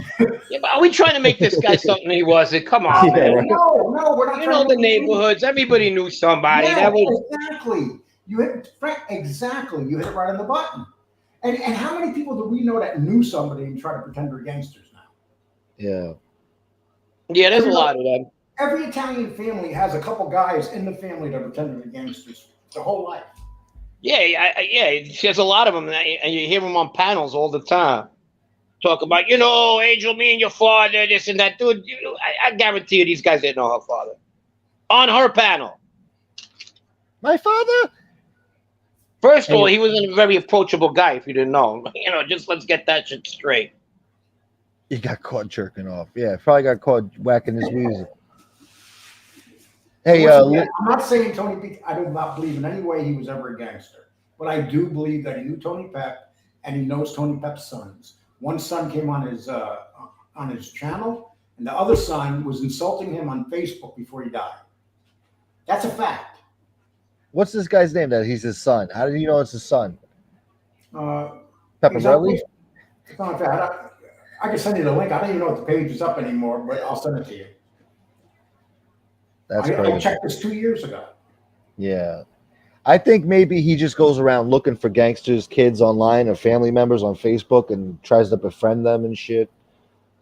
And like what he did to Sammy. And then when Sammy Guevara did that ridiculous thing, it's like, oh my God, I don't believe Sammy just did that. Hey, you want to hear a funny story? I was thinking about FBS. So when we were in high school, right? That's when the Gotti era just fucking exploded. So me and a couple of my friend had this Cadillac. He was a senior. I was like, I don't know, a sophomore. And we were all going to Christ the King. And we used to ride past 101st Bergen, the Bergen, and try to fucking find out, trying to look at, Gotti, because we used to be a big thing. He was always, that was a celebrity, you know what I mean? Yeah. At one time we went a little bit too slow. We got stopped by these two goons about 3 blocks away. Can you put Donnie the Retard's thing back up, please? Who? Donnie the Retard. Put his thing back up. Please. Why you gotta call him that? Because it's Donnie. Gunsmoke and Donnie. Wait. Check it out. He can say shit to me and I can't say shit to him. That ain't how it works in my world. Okay. So we All were right. super gullible. Tony knew Peter Pasta, possibly Tony Pep's son. He wasn't around Tony Pep though. Once again, when you say around and cleaning a social club, it's two different things. Well, around where? Like he went and did business with him, killed, hijacked trucks? Absolutely not.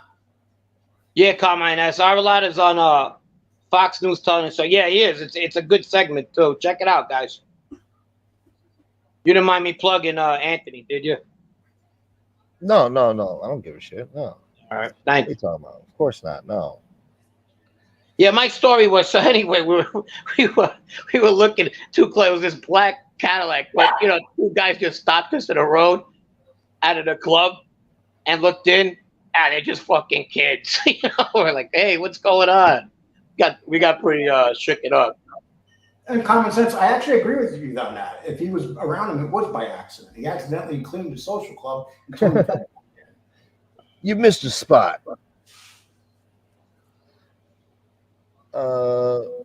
Lee's taking enough beating over Trio.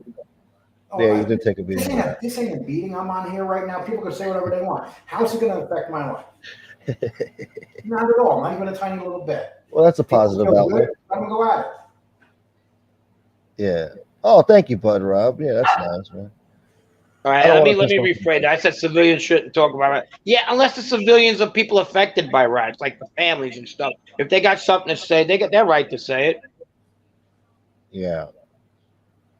Yeah, you're right. If you haven't lived it, don't bitch about it. If you have to travel to go see your father because somebody put him in there, I'm talking about anybody because I have people in my family that it disturbs life and they want to have something to say. Hey, it is what it is. Lee Cole's landlord. Thank you for the super chat. Frank, I remember something you said about a year ago. It always stuck with me. And I tell you, you said that sometimes you wish you could pick up the phone and call certain people because of what you did, you can't. And that kind of like says it all. I mean, when you decide to become a rat. Well, that was my community. That's all I knew. The women, the people, the storekeepers, everything. And it took a while to get adapted back to where I'm at today. It's different. It's different. It's a different environment for sure. But I love where I'm at. I've learned, I've traveled, I've seen different people. Do I miss my ex friends and stuff? I'm not talking about the people who were in the life. Okay, I'm talking about just in general, people that live near me. The legitimate people too. Yeah, I miss them too. I get people messenger me all the time, like hey, what's up? I'm saying hi, but I can't really be friends with you on Facebook because you know why. And I'll be like, that's cool, man. I understand. I get a lot of that. What common sense said is actually funny. The fact someone thinks pizza was working, we know it's not true. Yeah. Okay. That's how you know it's a fake call. It's kind of hard to argue with that. He got you there. Yeah, well, yeah. Just think, this man's been sitting his ass on the sidewalk since he's been 20. Tony 16. the type of fuckface. Tony the man with 1,000 up. Tony the fish. Good looking Tony. I'm glad he thinks so. Yeah. It's funny. Some girls actually have these warped dreams about becoming like strippers and dancers. And Tony's dream was to become a bum. I mean, it's not even a bum. You can't even call him a bum. Yeah, but the self-awareness, he doesn't think he's a bum. You hear him? Well, he said he's got an apartment now, so he's not a bum. He's like, don't you guys see? Huh? This YouTube is the greatest thing that ever happened to that man in his life. And he's ungrateful. Oh, yeah. He's unfucking grateful, that guy. I cannot believe he attacks the people that have given him so much money. He's attacking them, yeah. And he just got paid like $1,500 like the other day, and he's crying for more. And you got Tony Two Ticks. You got people that are home that end of the month, let's say, and they can't afford food or their rent's due, and you got this guy not even appreciating the fact. The only people that are stupider than him are the people that are stupid enough to give him the money. Exactly. It's like he curses them out. It's like, yo, bro, you don't get money, times are slow, just pray for a fucking miracle. That's all you can do. But you can't go in there and curse your own people out. And even his own people are telling him in the community post, like, hey, bro, this is a bad look. You're making us look weak talking like this. Like, this is horrible. You say that Sammy you're not said woke. Tony was known as Nipple Ring at the Greyhound station. You want to give me a little tug? Yeah. $10, come on. Bud Rob wants to know what's your status now at the current weight loss? Almost 60 pounds. Oh, that's pretty good. It's April 5th. I feel great. I feel better than I've ever felt. So pretty much looks like I'm going to be around a lot longer and be a miserable fuck. That's pretty good. Good. That's good. That's good to hear. Yeah. Well, good for you. Any questions out there? I had a point to make, but yeah, let's get some questions for you people. Sure. Antonio says YouTube was the greatest thing that happened of late. At this point in my life, yeah, Antonio, I'm not going to lie to you, but if anybody thinks that you can come on here and be attacked by little worms like you, Antonio, they have no idea how difficult that part is. People like Antonio come on here and you attack people. Jesus Christ. Gunsmoke, FBI. Antonio's a good guy, Lee. Come on. Yeah, man. he didn't call you no names. He didn't say anything. Listen, here's the thing. Most of the people here are good people, but when they come on here, they change. And they become kind of ruthless at times. We talked about this. It depends, you know, like yeah, I mean, they all get ruthless on here. A lot of people are fucking batshit crazy. How many times have we turned off our shows and we're thinking about what just happened? Yeah. Like something you're viciously attacked. Something's done to you so bad. Somebody in your family's talked about, or somebody calls you a landlord, or send police to you. How many times do we go through that stuff? We go through it all the time. Yeah. No, you're right. This is all like, listen, anybody that makes anything on here has earned it. I agree. Yeah. Even Tony Pizza, it's like, yo, on some level, I agree with him. Like, yo, bro, if you like his show, if you're entertained, I might not agree with what he says, but he is a funny motherfucker and he is entertaining sometimes. He should be. He is entertaining. All right. Let's call what it is. He gets out of line a lot of times. You know what I mean? If he wasn't crazy, he'd be the most entertaining guy on here. Of course. Yeah, definitely. Yeah. He'd be the funniest. Yeah, but I think if he wasn't crazy, we wouldn't be watching him. Well, we wouldn't have the good Stalwies. Well, let's face it, he said some stuff like the no-fly zone. He said that time about Ali. I mean, he'll just come up with some lines sometime. You're like, holy shit. Like, we call him stupid, then he comes up with these lines. No, he's quick. He's quick. He's witty, yeah. He's a little sharp sometimes when he wants to be. I'm surprised he survived sitting on the streets in New York, because I knew a couple of guys on the street in New York got killed because they actually were making fun of people passing them. Or it's amazing that he lived that long. That he didn't say the wrong thing. I've actually seen him make fun of this white girl with a black guy walk by him one time and say something racist, and the black guy turned around and looked around. I'm like, wow, that guy could have just said, "You're done. That's it." Yeah. That I guess they take him for what he is. But yeah, it's New York City. I could see somebody like coming out of a nightclub and him making a stupid remark, them being drunk and kicking him in the ass. Well, he survived that cheeseburger. Well, I told you this. In the garment district, there used to be this guy named Bill. He sat in the same area for like 20 years. He was miserable, insulted everybody. One day they found him stabbed to death in the morning. Wow. Stabbed to death. That's usually bum on bum crime, though. That's true. No, it is. They're fucking the meanest motherfuckers. If they see somebody with like $10 or somebody giving them something and the other guy falls asleep. It was in the news the other day. And this guy used to be across from the fire department, and there were always firemen there. And one night, someone got to him. Yeah, I mean, for the most part, that's what it is. That's a very, very mean world. You know, the same people who are begging and looking helpless are the meanest people in the world. You hear about dog-eat-dog world, man. That's one. I remember Thanksgiving one year. I was going somewhere. I was in my truck and I was driving, and I look at this. You know, everybody has that famous hobo, and they're everywhere. You know what I mean? So I look, and this guy was an ex-Vietnam vet, but he was an alcoholic. So I stopped there. It was Thanksgiving. I stopped at the 7-Eleven and pick him up a case of beer, and a whole bunch of potato chips and food. I go there and I give it to him. I go, his name was Chuck. He's dead now. I go, here, Chuck, here you go, buddy. He goes, oh, thanks a lot. You know, he was from the cigarette smoke and everything like that. I look at the rearview mirror and I see like 3 other people like ready to beat his ass for the beer. I stopped. I said, hey, Chuck, you all right? He goes, yeah, we're good. And they just like pretend that they were all great friends and everything. But it's just a shitty world. Shitty walk for the shitty world. You know, it is a shit world. Gunsmoke, that was clever the way you put that Sean McCarthy guy in that video with the cyanide burger. Yeah.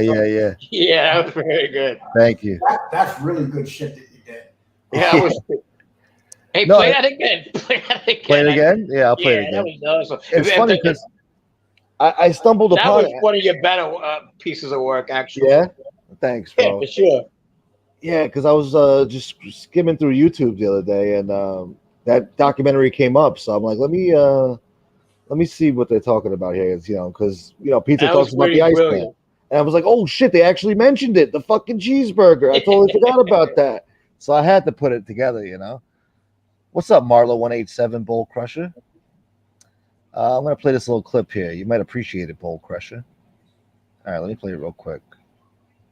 And then I got to step away for 5 minutes so you guys can talk. I got to go do something real quick. Where's this fucking video? God damn it. Here we go.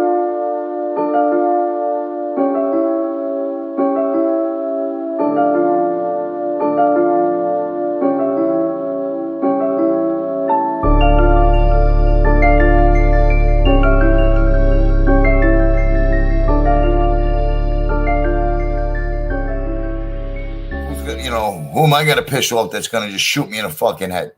You know what I mean? Like, you never know. You never fucking know. Like, they questioned me about the Iceman. All right?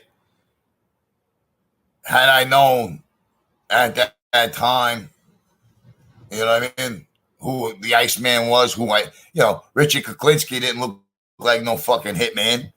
He looked like a fucking car salesman. I went by the name of Dominic Michael Provenzano. You willing to go out on a contract? If the price is right, I'll talk to anybody. Yeah? Sure. And you mean to tell me your way is nice and clean and nothing fucking shows up?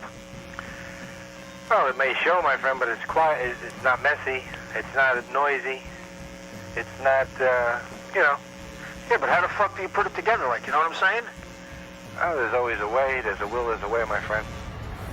I just have a few problems I want to dispose of. I have some rats I want to get rid of. Yeah.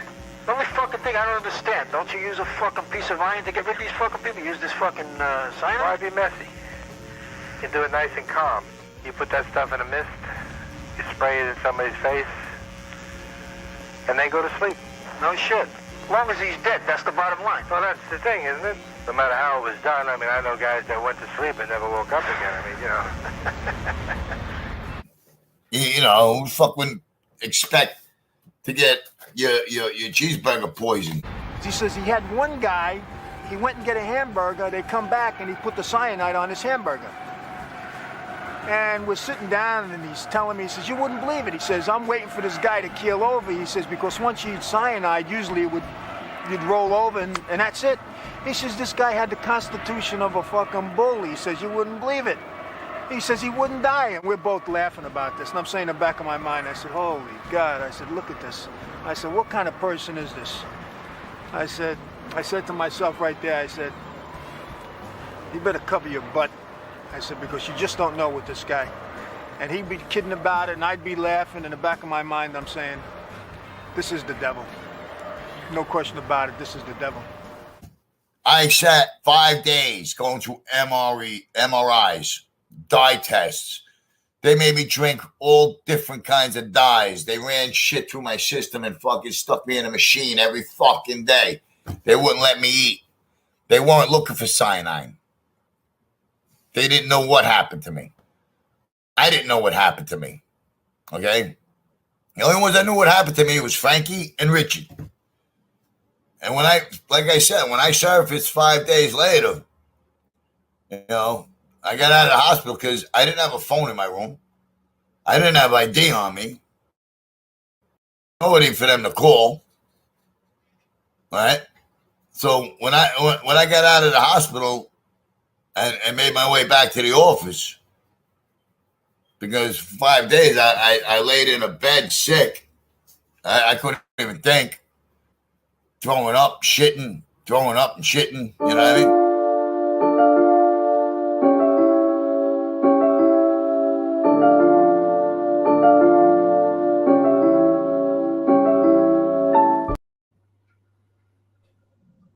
Brilliant. Shit. That was sends shivers through your body. I mean, just to think scary story. that man bit into one of those burgers, and he's one of the few survivors. That's why he looks like that. That should win a short film award. Yeah, best actor, Tony Pizza, the fucking Tony Pizza in a drama, and whoever the cop was. You got to sit back and say to yourself, "What's his next remark going to be?" I mean, every day it's something else. I mean, so yeah. What's it going to be? Who knows? Well, he's on strike right now, so I don't know. He's gonna come back calling people woke jokes and shit. I think he's going to come back and say that he knows Mayweather. Oh, I saw. He was in Vegas and he hung out with Mayweather and his posse out there. Well, he's worried about Jamie Foxx. Jamie Foxx is his favorite person. Isn't it amazing? There's so many fucking egotistical bastards on this YouTube. It's fucking crazy. There's like top 10, but I'm not gonna. I mean, there's one former mobster I'm not going to mention. He actually thinks he could run this country. Oh, people ask me if I can run the country. Yes, I think I can. He's like, get the fuck out of here, bro. Well, right now we have no one running the country. So, I mean, it's obvious that you don't need a president to run the country. Yeah, but I'm talking about somebody who's just people. When people write somebody's coattails for so fucking long, they start thinking they're a lot greater than they are. Yeah. I hear what you're saying. Yeah. Diversity, thank you so much for the $11, Canadian style. You stop believing it, We're gonna make you a believer. I'll tell you what, if someone just said that chat's going crazy in Angel's show already, it is. She got a show right now. No, she's got a show ready for tonight, and there's already Simps in the chat talking. Oh, there's hundreds. Hundreds? What do you mean hundreds? The chat's just moving. Her chat? No. Yes. Let me go check. Hold on. The fuck out of here. Start from the bottom to the top of the bottom. I bet you. Hey, how we press the like button? Oh wow! Look at all these fucking comments. What do you got?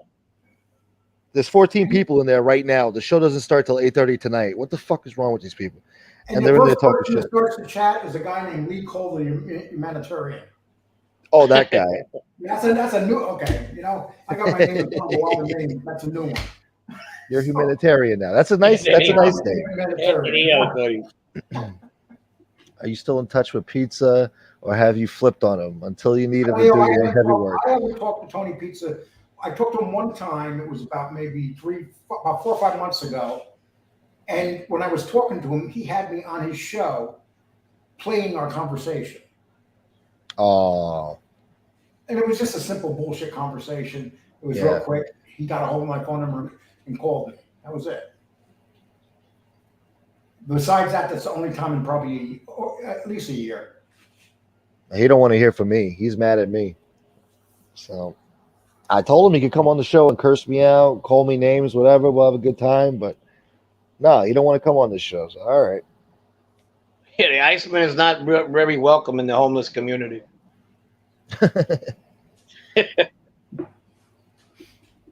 I'll tell you what. Jersey girl. Yeah.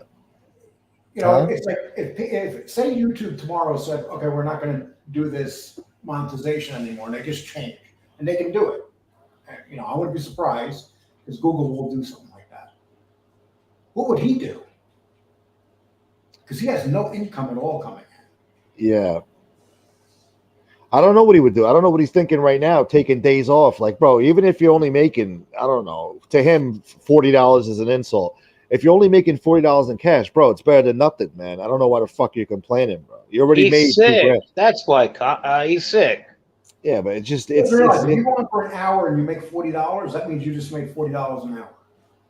It's better than nothing, bro. You just had $2,000 the other day and you're still crying for more. You're worried about next month. Worried about this fucking month. The month's not even halfway over yet. He really needed to eat a fucking cheeseburger with cyanide in it. They should have put more cyanide. Obviously, the Iceman didn't put enough in there. Yeah, when you eat from a garbage pail, you have a fucking belly like a goat. You think that's gonna kill him? Yeah, he had so much bacteria in his gut that just killed that cyanide right away. He never ate from a garbage pail. He fucking chicken tata. He always got money. He on the streets, he was collecting money. He was always doing good collecting money. Yeah, he goggled with chicken juice. And when he didn't have money, he had to do certain things, I'm sure. Well, that's another thing, you know. He's been really self-conscious lately about this homosexual stuff. He's calling everybody trannies and Divido eaters, and he's all of a sudden he's got a girlfriend now, Dixie, and he said he had Dixie up his ass the other day. I don't know. I knew a couple girls named Dixie too. Yeah, Dixie. Yeah, they worked on street corners. Well, there you go. You mean Trixie? That's like Dixie's like knowing a girl named Peaches, you know? Peaches. Yeah, I agree. Certain names, you know, Peaches, and you know what I mean, Frank. It's just certain girls. Why would I know what you mean? You're a street guy. Come on, I'm sure you walked around the corner. My hookers was named Consuela and Ramona. Those are the ones I married. Yeah. Oh, there you go. Yeah, I didn't make it to this street. Oh, I'm seeing it right now that Jocelyn Hernandez beats up Big Lex backstage at Mayweather fight. Big Lex? The fuck is that? Who's this Jocelyn Hernandez? She's a reality TV star on VH1, or she was. Did you see that big chick beating that other little chick up in the back? That's what we're talking about. Yeah, she's a big chick. She beat up a little. I don't know who that was. And whose camp was she in? I guess she was with the money team. I don't know. Oh, the money team. Jesus Christ. Reality TV star fights topless rapper. Had like about 2,000 people ready to fight in the audience. Yeah, I created a whole big brawl, man. That's like, but that's like when, you remember when McGregor got lost to Khabib? And now they both had their armies there, and they had a bunch of fights between a bunch of drunken Irishmen and disciplined Muslims. Who do you think won the fights? I'm not going to touch that one. The who? The disciplined Muslims, guys from his home, Pakistan. Yeah, they don't fuck around, those guys. No, they were whipping the daylights. You seen one Pakistani whipping four Irishmen. The Irishmen were drunk and they were trying to fight this warrior. Are you talking about like the Nation of Islam? No. I'm talking about guys like Khabib. Muslims that live that lifestyle. They don't drink or drug, and they all train. Yeah, like the Nation of Islam. They don't do that. Are you talking about the African American Muslim? Yeah. The one you're most, huh? Farrakhan. I'm talking about the ones from Russia. Oh, the Chechenians. Yes, but if you they don't fuck around, those guys. After that fight, there were hundreds of fights out in the audience and in the back and stuff. But yeah, the drunken Irish were getting whipped everywhere. It's a cheap shot. You're talking about the blue-eyed Muslim. I don't know what kind of Muslims they were, but every one of them. That's what they call Eastern European, Albanians, Chechens. Jersey girl, thank you. They don't fuck around. They get down. You had like three drunken Irishmen. They would be harassing one of them. Next thing you know, all three of the Irishmen would be laid out. No, that's a good assessment. I'd take them in a bet anytime. Yeah, the Dagestanis. I mean, they're all trained. Even the ones that aren't professional fighters are trained. What'd you call them? The Dagestanis? Dagestani.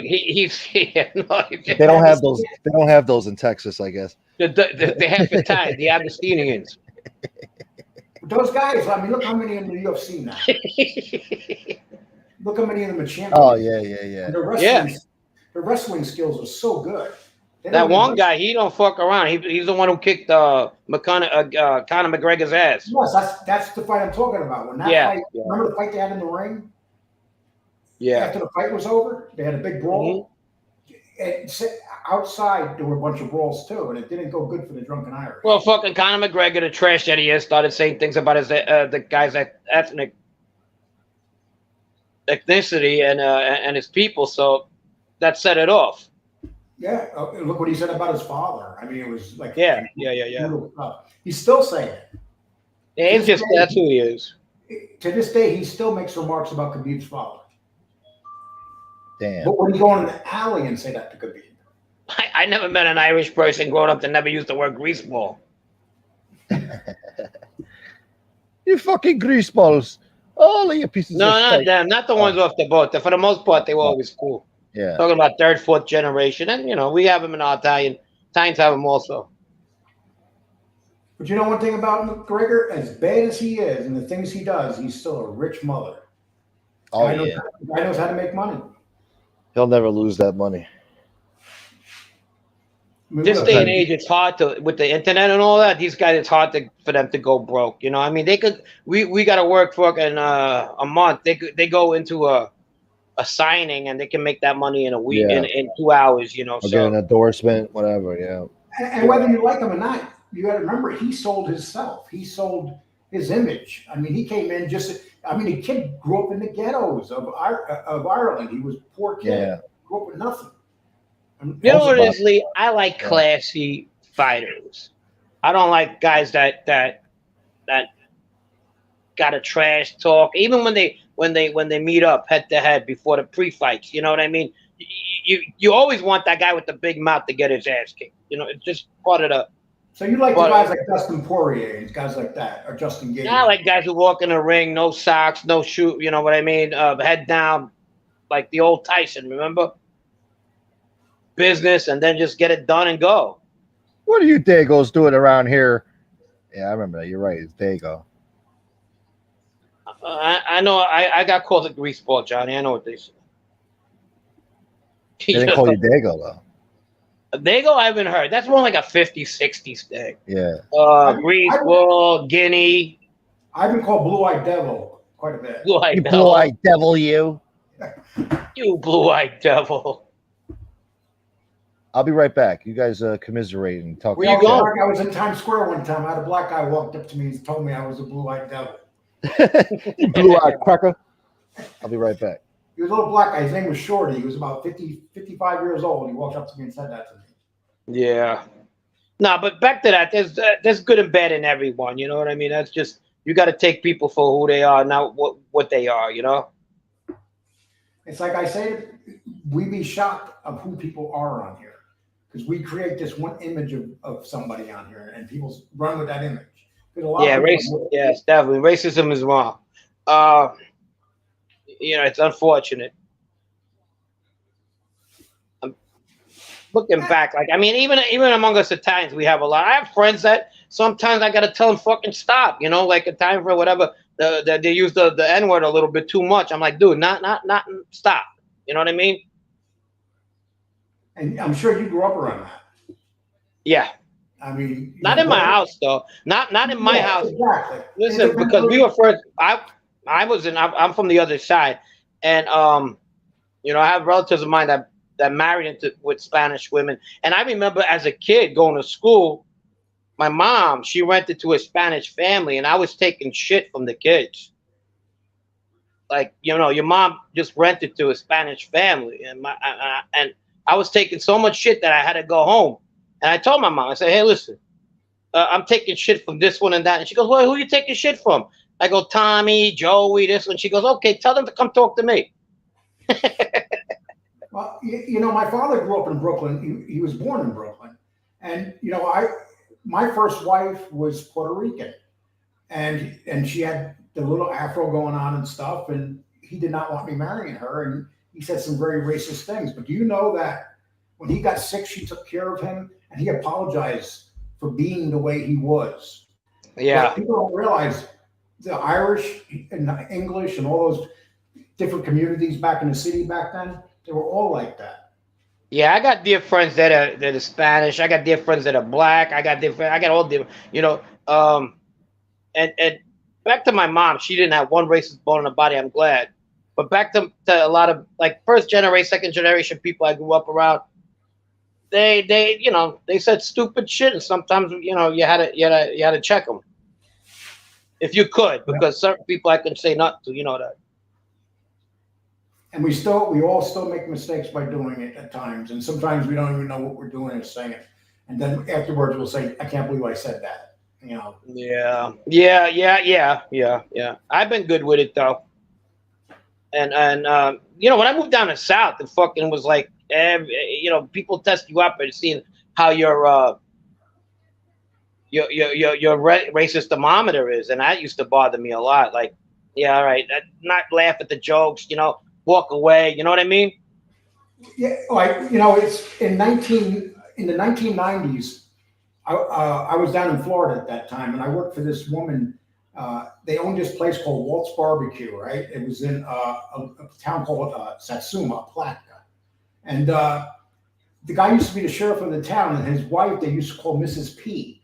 And there was a black guy named Freddie working there, an older black guy. And one day we go to get in Mrs. P's car, and Freddie's getting in the front seat. I'll never forget. She looks at him and goes, "Oh, Freddie, you ain't sitting in my front seat. You sit in the back seat, boy."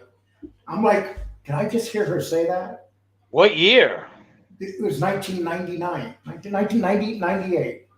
And her husband was the sheriff of that town of Palatka for 30 years. Mm. Yep. And he in the barbecue place called Walt's Barbecue, which is no longer around. Otherwise, I wouldn't say it. Walt's Barbecue, you know, it was there for 30 years. It was named after the sheriff, Walt. And it was just like that old southern town where you would see that pure racism at its highest level. And you got to remember, I'm from New York, and then I go down here, and I hear this, and I'm like, I can't believe I just heard that. It's like, I thought that shit died years ago. No. Hey, read Common Sense is that's funny, Common. Yeah, that's a kid with issues right there, that MRE kid. I don't ever understand why somebody would just take somebody for who they are, what they are, you know, and just it's just, he's gonna have to live with that. I remember I was in South Carolina when that fucking stupid ass piece of shit kid went into that church. Oh, that root guy, and killed those. What was his name? Fucking Root. His last kid name with was the Root. bowl haircut. Yeah, his last name was Root. R-O-O. I think that was his last name. No, it wasn't. Fucking, what was his name? Anyhow, I was on vacation. We were in Charleston, and I seen a whole bunch of police cars on the way back to the hotel. I was like, "What the fuck happened here?" And the place, I don't even want to go back to Charleston because of it. I had such a horrible taste that these people were just going to church and praying and stuff, minding their business, talking about what's wrong in the world, and what's wrong in the world walked into a church and fucked them up, you know. And they had a big thing. Remember, who was that governor at the time? Haley? Yeah. Nikki Haley. She finally took a step and said, "Take that fucking flag off the the Capitol, the Confederate flag." Huh? Let's have Dylan Roof. There you go. Dylan Roof was his name. Yeah, and I got a lot of friends that you know, Southern people, Southerners, whatever, white, black, and I think that flag's always been freaking offensive. I think that's a flag that a lot of people seen before they got. I don't think it's a way of life, and it is what it is. And she, as a Republican, I give her credit. She helped take that flag down. Well, they got a nice, pretty flag in front of the White House now. No, Yeah. I didn't say. I'm not going. Touche. Touche. Hanging right off the balcony, hanging down in the front. Yeah, this is where we are. That's the temperature of where we're at right now as a nation. But you know, how old are you, Frank? I'm 53. Okay, so you're 10 years. You're about 9 years younger than me. But so you're at that age. Think about back when you were 20. If somebody told you that we were going to be the way we are now as a society, would you ever have agreed with it, that was going to happen? No, I mean 30 years ago, I loved being Democrat. It wasn't a bad time. The Democrat Party is no longer exist. Look what it's become. You know what I mean? Huh? I met Daniel. It's not the same party. Daniel Moynihan was considered a liberal back then. I met him. Nicest guy in the world. He was always drunk, but he was a really right. Hey, that doesn't make him a bad guy. Chris Capello, thank you, brother. I'm just kidding.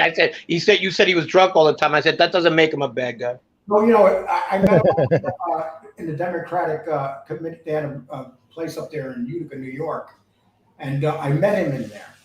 And he used to go in there all the time. Very nice guy, but 3 o'clock in the afternoon, he was drunk. I mean, you just knew he was drunk, but he was a funny drunk. He would, but he was considered a liberal back then.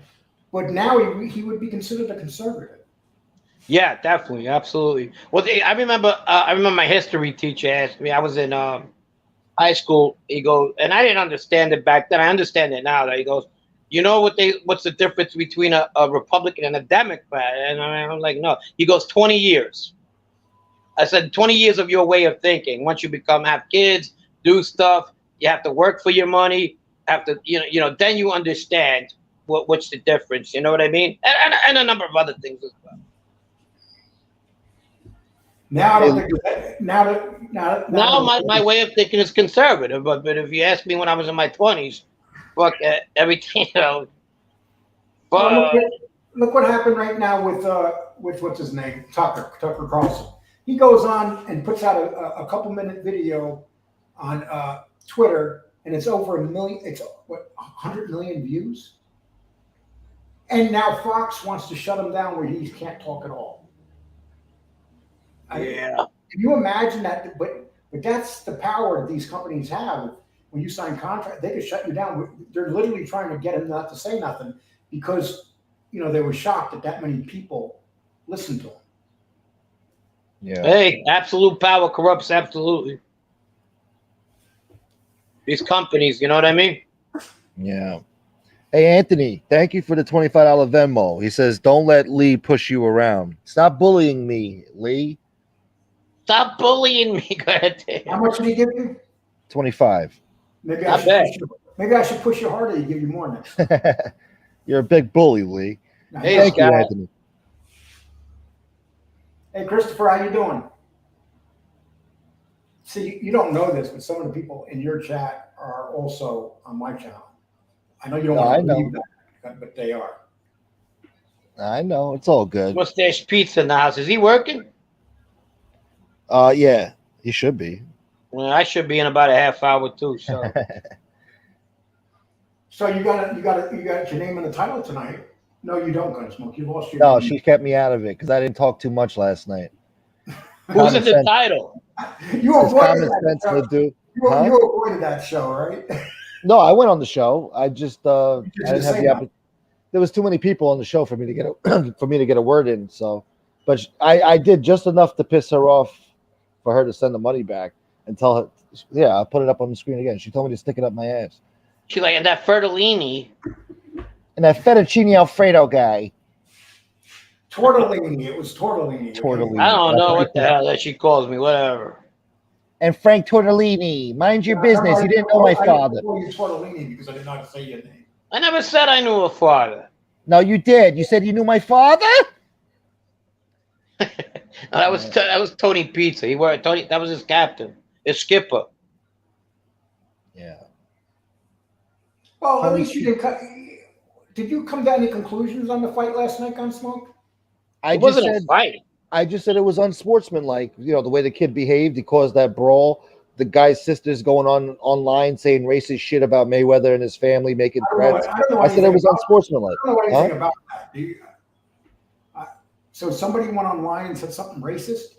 My argument is, what's up, Lance? My argument is, you don't need him to chase he didn't cause the brawl. Believe me, they don't need a head start to cause the brawl. They've been in a lot of brawls that camp. All the time. Imagine the brawls they're in we don't even hear about. Bro, I wouldn't even gone to that fucking thing. Put it that way. I was supposed to listen to this. I was supposed to go to the fight a year and a half ago that Gotti 3 was supposed to have in Rhode Island. I was supposed to go with Code, Stacks, Chicky, and somebody else. Can you imagine the fucking nightmare I would have had going to that fucking event with these people? Oh, yeah. A fucking nightmare. Cole was supposed to pick me up, and we were supposed to pick up Stacks on the way to fucking Rhode Island. Oh my god, I could just imagine the car right now. I'm not putting his fucking camp down. I mean, that's their opportunity. They're making money being his dick rider. That's what they do. I get it. I mean, if I had a friend that worth billions of dollars, and told me that to hang out with him for money, I probably would too. Better than fucking, But that's what it is. Let's not get that shit fucked up. Yeah, I just seen that thing, Mustache Pete. Wow. I don't know what to say about it, to be honest with you. That's on them. They've been planning this fight for at least a year and a half, so the kid had more than enough time to fucking train for this fight. I don't know. Well, the only one that wasn't training was, you could tell that Mayweather didn't have his usual six-pack, or he didn't have his usual build. Yeah, I don't know. You probably need to take a shit. When you're that good, though, this guy has gym. He's in his gym every day. Yeah, Mayweather, yeah. And he trains at night. He goes there too. He's a nighttime trainer. He trains till the morning. And then he goes home and goes to sleep. But it's like he totally lives the nightlife. He's always working out. That guy's, his skill level is incredible when you think about it for being a 40. Yeah, I mean, if you look in the dictionary of boxer, that's what you get. That's the best. I mean, he's a point guy. You put on an amateur, put him in the amateur ranks, he'd never lose, because he's all about points. You know what I mean? Him and Pacquiao are freaks. Pacquiao's a freak. That they were able to go above their 40s and still be as good as they are. Not only that, Pacquiao, I don't know if anybody knows, he won championships in 6 different divisions. You know how hard that is being a natural, like 110, 115, and going to about 140. You got to go 30 and compete. That's like a middleweight going to the heavyweight because he put on some weight. And Pacquiao still got in the ring with Mayweather with a damaged shoulder that he didn't tell nobody about because of that payday.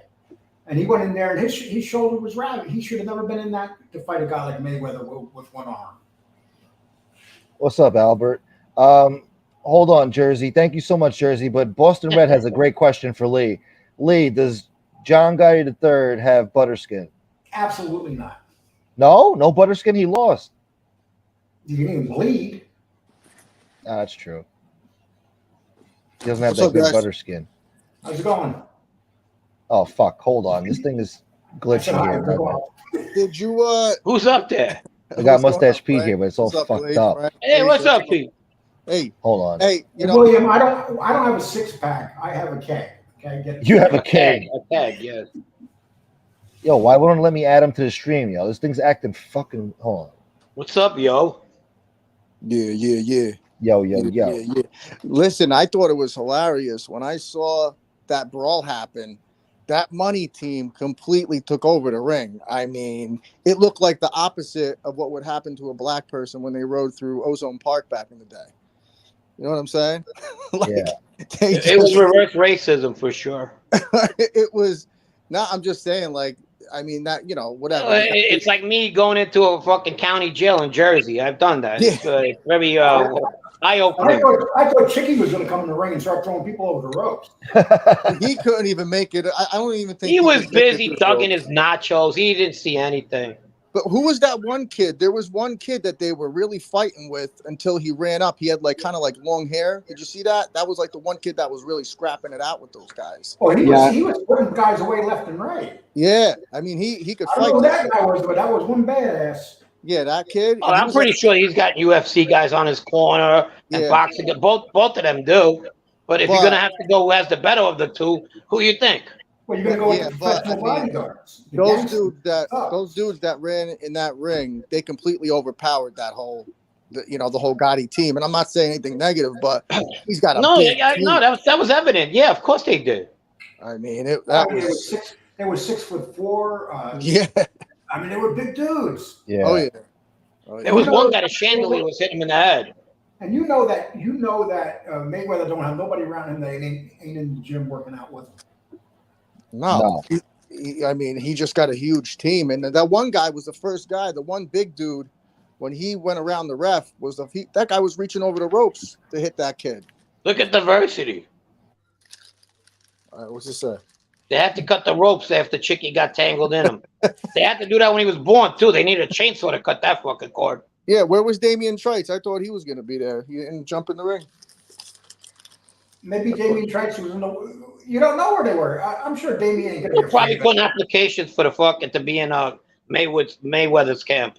And I'll guarantee you, Damian Trites ain't gonna run from nobody.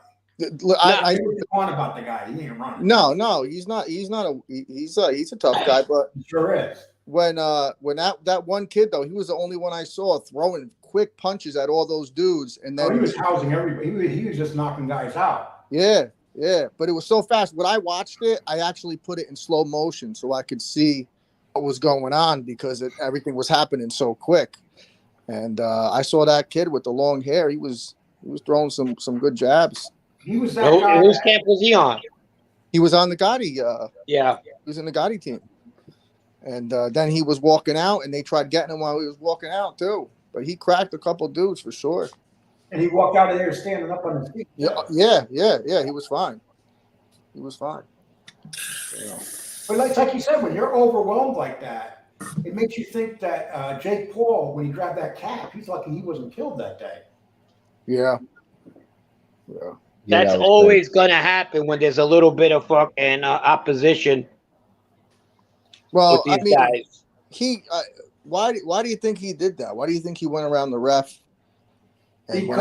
Because he said, because what's his name was saying shit to him, and that's the thing. We don't know what he said to him. First of all, I think that we should know. I'd like to know what he said to make him go off like that. He had to say something. I see. To me, it looked like he broke it up because they kept tying up like that, and he was holding on. They kept doing the head hooks and stuff. Yeah.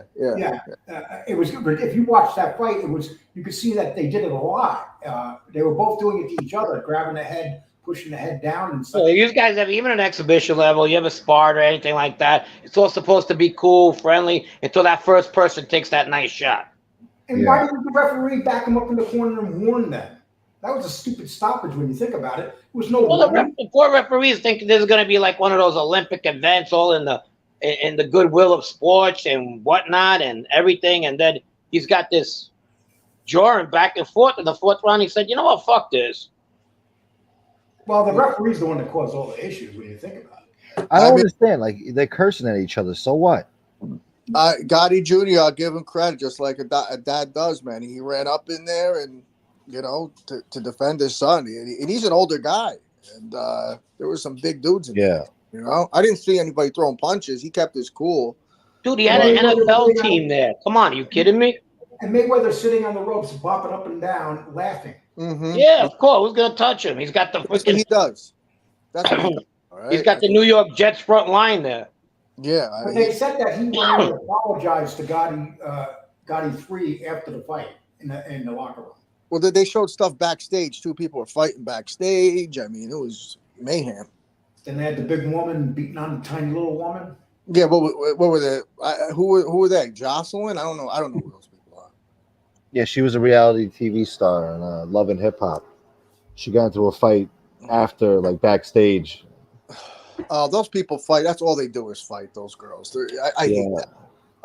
So what is Angel mad at you for with you and Common Sense and FBS? I saw your name in the title. What did you? Well, we were talking about how it was a bad look last night. The way it was unsportsmanlike. The way the kid behaved himself. He pushes the ref out of the way and starts trying to attack Mayweather when the fight's over. Caused a whole big brawl, and then his sister said something crazy on the internet. So I just said it was just unsportsmanlike. I thought it was a bad look. Like people with their last name, they should be, very sensitive to how the public perceives them. Like they should be, on their best behavior, basically.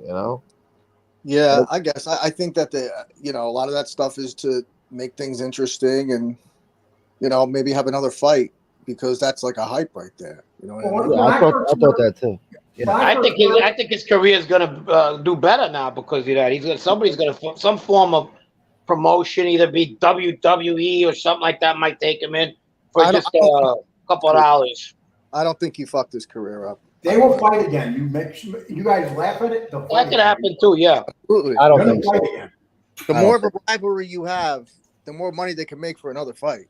It depends how much money they can raise. But at the same time, aside from the fucking brawl, right? Was it really a fight? Would you really pay pay-per-view to see him clown him again?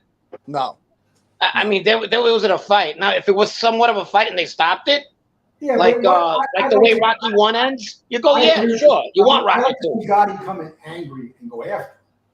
Well, when he threw hands right at the end, that's when I saw him throwing some hands. That's the person you want to see. Yeah. But even when he was angry and he went in like that, he got nailed. Yeah. Well, he got nailed with a right. I mean, it's like with Mayweather, it turns into fucking celebrity boxing nowadays. He'll fight, and he's making a lot of money doing it. Did Mayweather even have a rematch with Pacquiao? Was there a part 2 to that or no? He wouldn't fight Pacquiao with Pacquiao should have won that shit. For sure. I got an idea. This is what's going to show. The next fight, Gotti and Paul. No, I think Gotti Mayweather next. I could see that. What's his name? The guy who Mayweather fought before. Yeah, what the hell's that kid's name? Logan Paul. Yeah, Logan. Yeah. Let them fight. That'll be a good draw. I could see He's that. a tough kid. He's a good boxer, actually. He's a good. Yeah, but at the same time, it's not like I wouldn't pay to watch them fight again for the simple fact the other guy is just so much better, and we've seen it. I would have loved for Gotti Jr. to knock them out. Gotti the third. You wouldn't pay for it, but the people that haven't seen the fight will pay for it. And a lot more people didn't see the fight. But it wasn't a fight. I know. I agree with you 100%. But people. Yeah, it's like watching freaking, I don't know, the women's soccer team play the men's. Even Conor McGregor. Don't say that, Frank.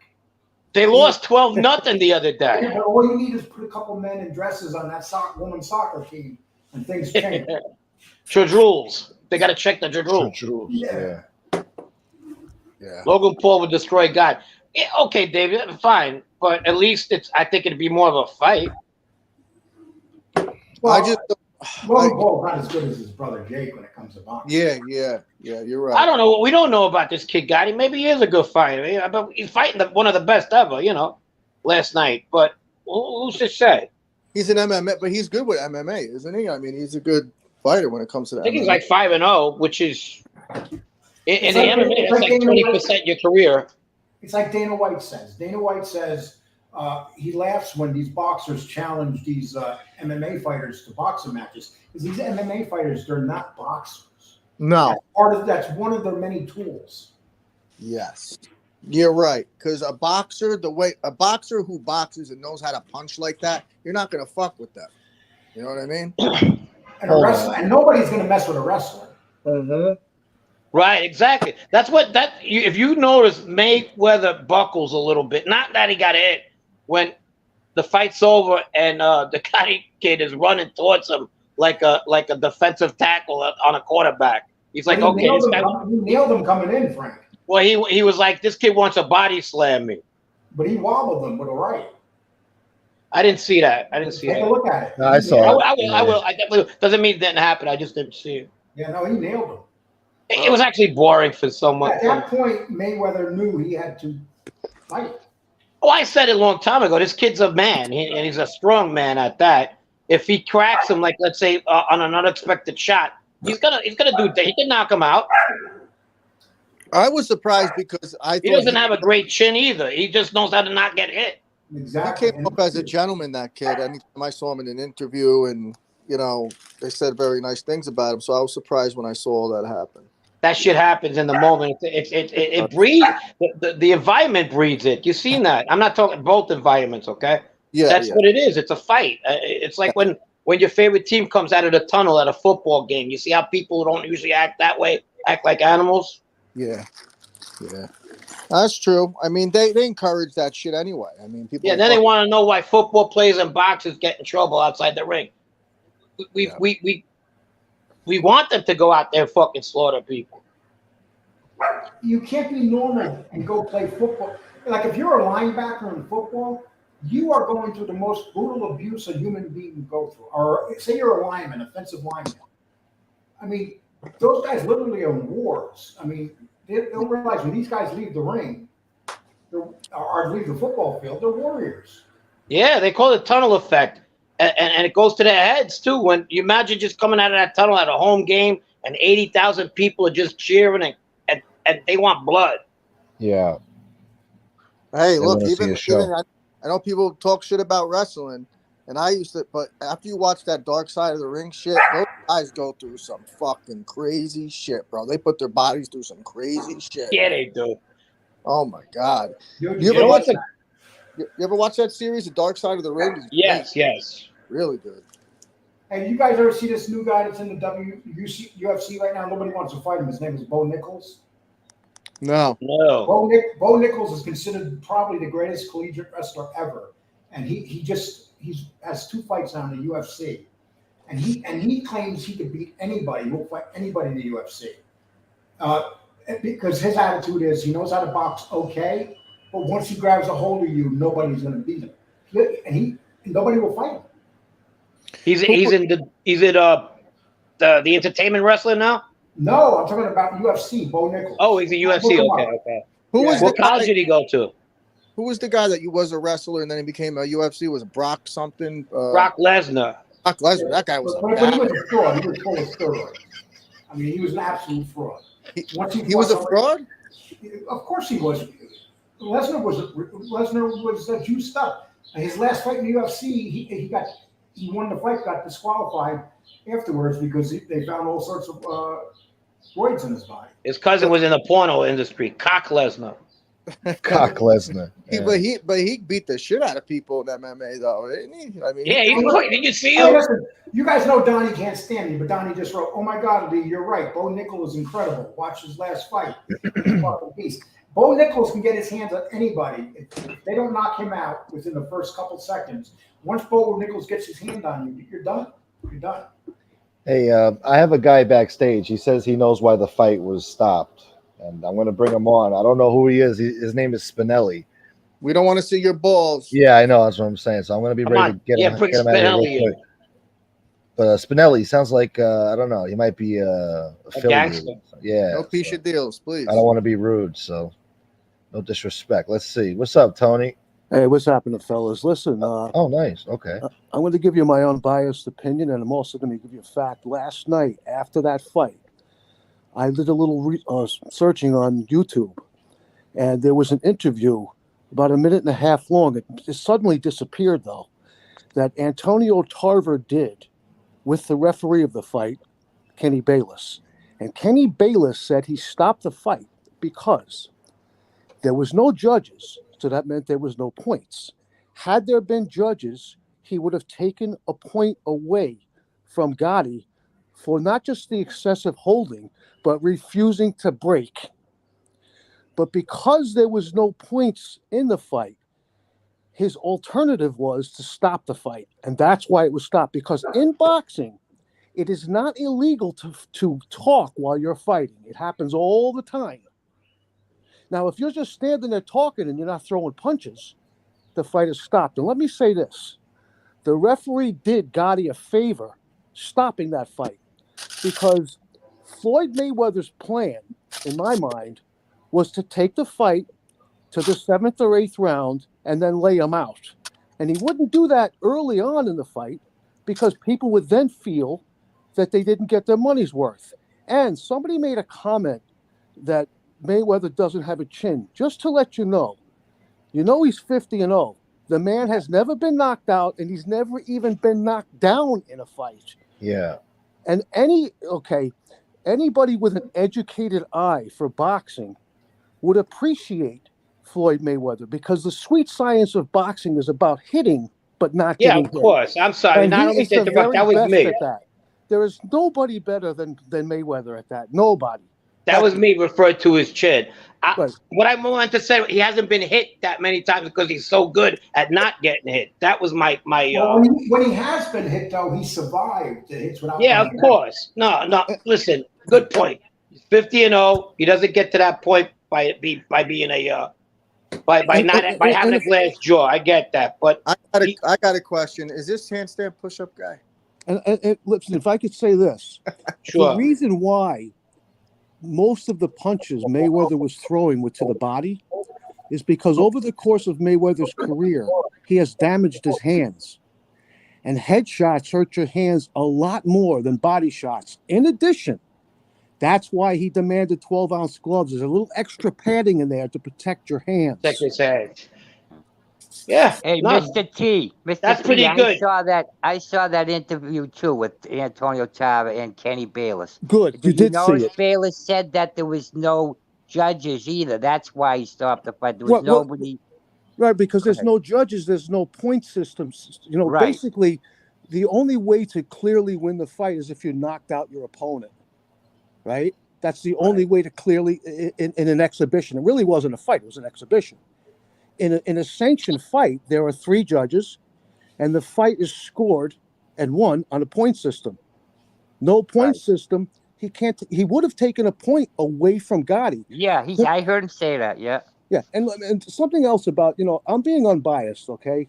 I'm actually, most people who watch professional sports don't know the rules. They just want to see violence. Okay, I lost my train of thought here. Oh boy. He said he warned Gotti too about holding. That wasn't the first. He didn't just stop the fight either. Bayless told Tab, he warned him. You know what exactly. I mean? He didn't have to warn Mayweather for holding because Mayweather wasn't holding. To me, it looked like Gotti's training. He wasn't hitting a heavy bag. He was training to hug it. He was trained to tie up. And let me say this about what? It's his 3rd boxing match. The kid was an MMA fighter. You got to, you know what I mean? He was out of his element. Okay, let me say this about the MMA thing, okay? Yeah. The best MMA fighters in the world fight in the UFC. He did not fight in the UFC. The second to the UFC is Bellator. He didn't even fight in Bellator. Now, I'm not taking anything away from the kid, but I'm going to be real here. He doesn't have the talent to ever become champion. Number 2, when a boxer, most of the time when they get to fight for the title, they fought right around 20 fights. The kid's 29, 30 years old. He has 2 professional fights in a boxing ring. He'll never make it. It's too late. He doesn't have the talent. I'm not saying he's terrible, but he's not championship material.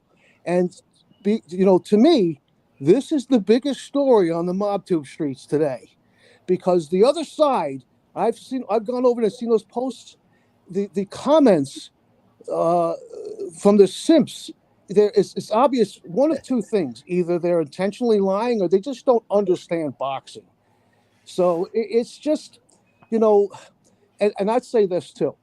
If I was the boxing commissioner, Gotti, his license to box would be suspended for a year. In addition, anybody that asks for a refund in that fight comes out of his purse. In addition to that, whatever damage was done to that arena comes out of his purse. And why? Because if not for Gotti being a sore sport and just ending, being a gentleman and listening to the referee, there would have been no riot. That's what I'm saying, yeah.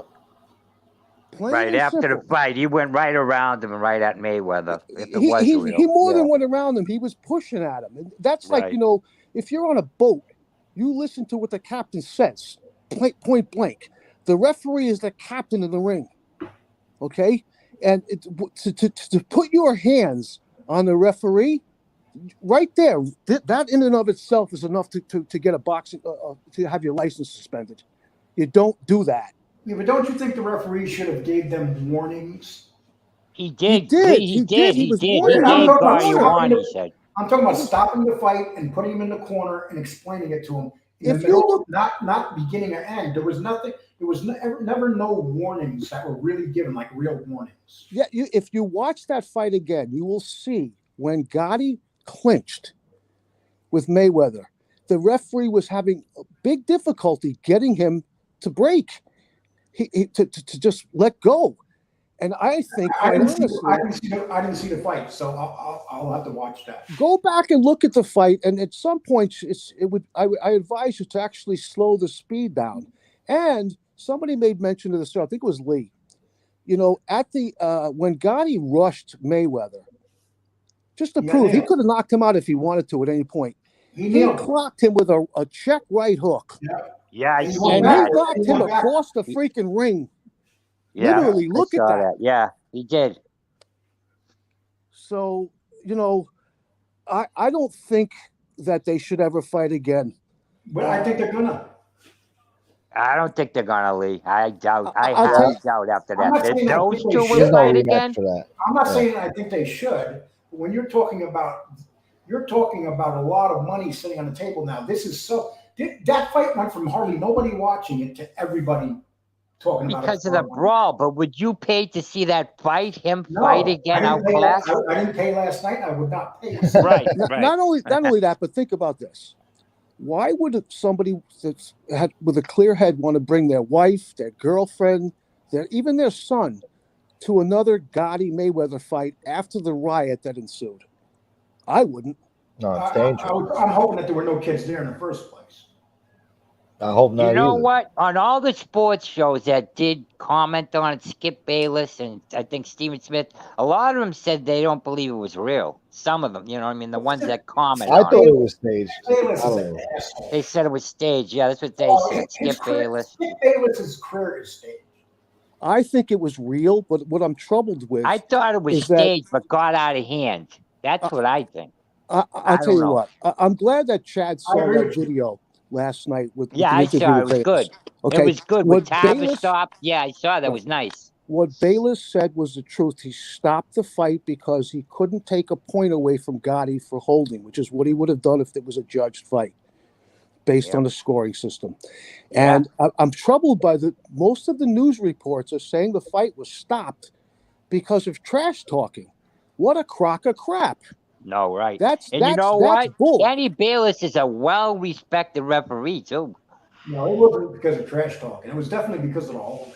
Well, that's not what most of the news reports are saying. They said the fight was stopped because of trash talking. Listen, in every fight, before the fight, during the fight, and sometimes after the fight, there's trash talking. Now, I'm going to say this too.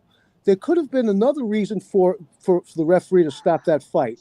Had it been me, if I was the referee, I would have seriously considered stopping that fight in the 5th round when Gotti was backed up against the ropes and he had his earmuffs on. When many fights are stopped when the fighter has his back against the ropes and he's getting hit, but he's not throwing punches back. That's the reason to stop the fight. And if Gotti was smart and had even a remote sense of what sportsmanship is, he would have just let, okay, the fight's over. I'm going to collect my 20 million, whatever it is, and that's it. Move on. But no, he showed himself to be a poor sport, and that's not a good look. That's the worst part of it. That's what I was saying last night. It's a bad look. It is, right. You're right, Gunsmoke. But did you see in that round, right, the 5th round, Gotti complained of being hit in the back of the head, and the ref looked at him. Did anybody see that? He said he was about being hit hungry. in the back of the head. Well, then I don't know if you noticed this, that when he complained, he was looking over at the referee. When you're in the ring, you protect yourselves at all times. So when he looked over at the ring, Mayweather did what he should do. He popped him one. Yeah. He's not paying attention. And something else I want to note. If you go back and look at that fight, you'll see, slow the speed down. Gotti kept closing his eyes. When you close your eyes in a boxing match, not only are you going to get hit, it's proving that you're afraid. That's why you're closing your eyes. Yeah. I watched the fight twice. My kid ordered it late. He got the last 3 rounds, and then it was on again late night. I mean, you know what? I give the kid credit for getting in there. Come on, it's Floyd Mayweather. He's never even lost a pro fight. You know what I mean? This is the kid's, 3rd boxing match. He's an MMA fighter. I mean, hey, can you hear me? Yeah, we hear you. Hey, what's up, bud? Oh, sorry, I was having problems connecting. Listen, nobody's going to pay for that fight again. That's what I said, Frank. That's what I said. Nah, I said that before. The reason that they stopped the fight is because Gotti wasn't his commands. He asked him to break up and stop locking up multiple times. And when they were in the corner, Gotti kept grabbing him when Bayless was trying to break him up, and he wasn't Exactly. Well, that's what I these guys told said. you, Carmen. Remember I told you last night? Tava interviewed Kenny Bayless. Remember the referee was on YouTube. Yeah. Yeah, did you notice that video? I saw it, and the guy T saw it. He came on and explained it about Kenny Bayless talking to Tava. Yeah. That video suddenly disappeared from YouTube. Oh, and I did want to it? know why. I want to know. Yeah. Wow, I saw the whole thing at 1:30 in the morning. I saw it. Now, there's nobody better to explain Well, if you notice, he made the right decision because look at what Gotti did after he called the fight. He wasn't listening. He was getting crazy. Well, and there's nobody better to explain why the fight was stopped other than the man that stopped the fight, Kenny Bayless, and that's what he said. Yeah, And, he did. I saw it. Yeah, I saw the video. It was good. So and So what? So she made a show tonight, going at us for commenting on it. I don't get it. She's crazy. That's what. Yeah, It's actually on right now. Yo, common sense. Did you see what she did? The chat room's running right now. I can't believe that, Gunsmoke. She gave back your money, huh? Yeah, she told me to stick it up my ass. Yeah, I saw something. Yeah, But I have to agree with the new guy that just came. What's your name, by the way, buddy? That's Tony. Stand push-up guy. Tony makes a lot of sense. Nobody's gonna pay for that fight again. It wasn't a fight to begin with. And who the fuck would take their kids? Of course. Well, let me finish. Who would take their kids to one of those events? Come on, man. But what happened in that fight, which is what if I was boxing, I would look to frustrate my opponent, and that's exactly what Mayweather did to Gotti. When you frustrate your opponent, two things happen. One, they step right out of their game plan, and two, it makes it more easy for you to win. And the Gotti, Mayweather did you hear that girl? The girl that was announcing the fight, if you listen to when they were, giving the playback on the fight, when Mayweather was throwing punches, he was closing his eyes, and they were like, "Oh, this is not good. Why are you closing your eyes?" I just mentioned that. It was bad, man. When you close your eyes, you can't see the punches coming, and it's a proof that you are afraid. You don't close. If you're not afraid, you don't close your eyes. When you step into the ring, your eyes should be focused from the beginning of the round to the end of the round, 100% on your opponent. You're watching his chest because every time real quick. Your opponent cannot hit you. Your opponent cannot hit you without his chest moving. It's impossible. Impossible. You close your eyes. You can't see the punches coming. What do you want to say, Lee? See, Lee, tell us what you control your show. No, I want to say something real quick. I did not watch the fight. I listened to the fight on MMA Holes. I don't know if you guys watch that show. I'm not going to pay to watch. I don't pay to watch fights unless I know they're going to be good, including but I listened to the whole fight. But the thing is that I didn't see the holding that you're talking about behind the neck is what I'm trying to say. Because on MMA Holes, they were talking about the holding, but they weren't blaming it on one side. They were saying they were both holding. No. It was Gotti. It was Gotti that was holding him. I didn't think too much of Mayweather. Mayweather did not need to hold. Mayweather did not want to hold. Mayweather wanted to put on a boxing clinic, which is what he did. Yeah, he was talking shit the whole fight, looking in the crowd, making jokes, laughing. He didn't take it seriously. Part of that was to put on a show. Think about it from Mayweather's perspective. He's about making money. He's a businessman, okay? He wants the fans to be entertained, not just there in the arena, but at home. Because if they're entertained, they're much more likely to pay for his next fight coming up. Good point. And I'm going to give you a key example. I'm going to give you a key example. I gotta run. I just wanted to say one thing about the money that they're claiming this kid made. Listen, when Floyd fought Logan Paul, McGregor, they had 640,000 sales at $50, right? This fight was only $15. I agree. I know where you get. I doubt he got any more than $1 million or $2 million. I doubt. That's what I said. About $1 million, $1.5 million tops. No way. And if you got $1 million, he'll go home with, if he's lucky, 400,000. Jesus. If he's lucky, he's got to pay his management. He's got to pay his trainers. And the government. And let me say something about the McGregor fight. The McGregor fight was different. It was a sanctioned fight. There were judges.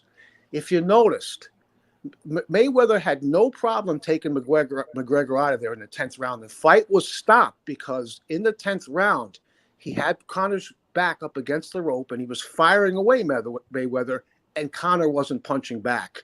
And Mayweather could have done that in the first round had he wanted to. But if he did that, he's less likely to make as much money or more the following fight, because people don't want to pay $60, $70 to watch a fight that goes on for one round. Right, Tony. But Tony, you think McGregor did all right. I thought McGregor. Oh, that was one of I think it's not like the highest grossing pay-per-view fight.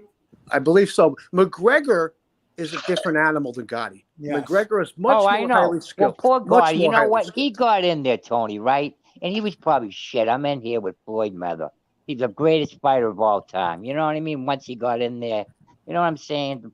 Oh, The kid was absolutely. But outclassed. you know, if you look at it, the way I would have looked at it, had I been Gotti, I would have said, okay, I'm going to get 20 million or whatever it is for the fight.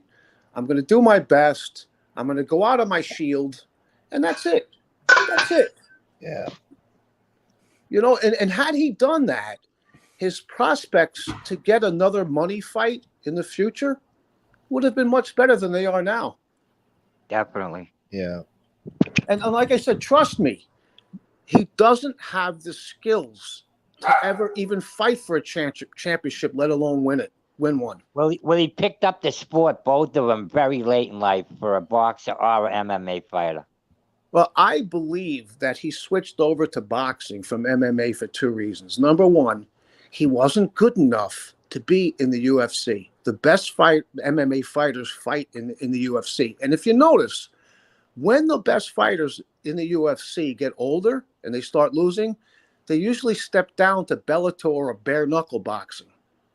They know that they're not going to get that championship fight again. They're not going to make the money. And secondly to that, the smart move is to be a boxer. That's where the money is, not in the UFC. I believe Dana White is raping his fighters with this contract crap. They're getting raped. They're not getting anywhere near the money they deserve. No, they're what they're supposed to. They don't get a lot of money, the fighters. They don't. And on top of that, you know, it's clear, Gotti said it himself, Mayweather was his idol ever since he was a young boy. His first interest was boxing. And that's what he started training at first, was boxing. Why he went into MMA is beyond me. That was a stupid move. They should have just kept him boxing, because when you're an MMA fighter, you have to be able to master all the different disciplines, and that's virtually impossible. It takes 10,000 hours just to have a perfect jab. Yeah. All right, guys, fellas, listen. Hey, pleasure listening to you. By the way, great points, buddy. Tony, that is. Yeah, you got it. Yeah, Tony, good stuff, bro. All right, take it easy, guys. Take it easy, chat. Frank, you're losing. You're leaving. Yeah, I'm losing. Yeah, I've been losing. He's losing. Why are you leaving? No. I got some work I have to get settled. And guys, pleasure, really great show. All right, Frank. And if I got to take off too, I'm going to meet up with Frank. We're going to have coffee. If I could move on to the Diaz. Take care, guys. Thank you for having me on, and thanks, even the chat. Thank you, guys. Okay, take care, if I could move on to the Diaz-Paul fight for a second, okay? Yeah. The Diaz brothers, their specialty and what they're really best at is boxing, especially the older brother. Diaz is a great fighter. Right, great fighter. The older brother, especially that's what Nick. Really, Nate's the younger brother. Nick's the older. Right. Nick got suspended for stupid smoking marijuana. He hasn't fought in 7 years, which is a disgrace. That's ridiculous. It is absolutely ridiculous. You look at the, including McGregor. You're going to tell me McGregor's not juiced up? Come on.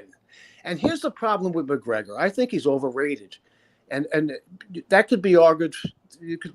People could say maybe, okay, I'm wrong, fine. But you know what? McGregor always has had a problem with stamina.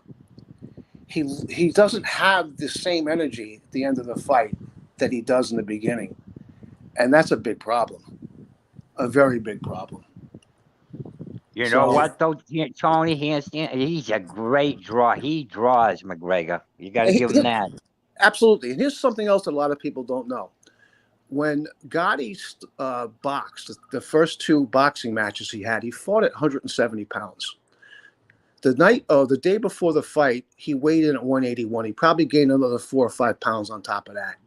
He's fighting a man that's 16 years older than him that weighed at best 160 pounds. 95 pounds, they said, lighter at the fight. Not 95. I would say 25 to 30. No, that's what they said. I don't know. That's what they said. He was 95 pounds. Well, that would mean that Mayweather weighed 95 pounds, basically, because if if Gotti was 181, do the math. Come on. So you're going to tell me? Gotti weighed more than that. What? How much you think he weighed more than him? Well, at the weigh-in, according to the scale, they announced that he weighed 181. That's and usually Wow. the next 24 hours before the fighter will gain another 4 or 5, maybe as much as 10 pounds. He didn't gain another 10 pounds. He might have gained another 4 or 5. Now, here's the problem with that. That will give you more power. But when you you got the reach too. You have he had the reach over me. He didn't use that. No, he didn't. Only by 1 inch. Gotti stands 5'11" with a 72-inch reach. Oh, he has a small reach for a guy that tall. Okay. Yeah. Mayweather, exactly. Mayweather stands 5'8" with a 71-inch reach. Okay. So that 1 inch reach advantage really wasn't a big advantage. The advantage that he had was the weight. And what he should have done was what Mayweather did. When that bell rang in round 1, Gotti should have came out there and tried to take him out as quickly, because the longer that fight went on with that extra weight, the more tired he was going to get. Of course. When you gain weight like that, it takes away your hand speed and your stamina. You won't notice the stamina early in the fight, the first few rounds, but as the fight goes on, your stamina it'll be evident. And, you know, you got to look also at the reality that fight was not 3-minute rounds. It was 2-minute rounds. I noticed that. Yep. So, and you know, what's sad for Gotti is what I just alluded to. You know, when the referee stopped the fight, that's when Gotti wanted to fight. I know. Why didn't he come out like that? Why didn't he come out like that in round 1? It could have been staged too. That's what a lot of people say. We don't know. I doubt that highly. I really don't. Why do you doubt that, though? Well, it seems beyond ridiculous that it was staged. I think Mayweather came prepared. He brought Team Mayweather with him. Yeah, but you know, it's when they rushed the ring. There wasn't nobody really that got hurt. They didn't go after that fighter, Gotti. And there wasn't a lot of punches thrown in the ring. It seemed outside there was, and then after the fight, maybe people that didn't know, there was a kid bloodied. The reason why there weren't a lot of punches thrown in the ring coming from the Gotti side, the Gotti camp, they were outnumbered like 40-3. I know, but you know what? I saw the replay.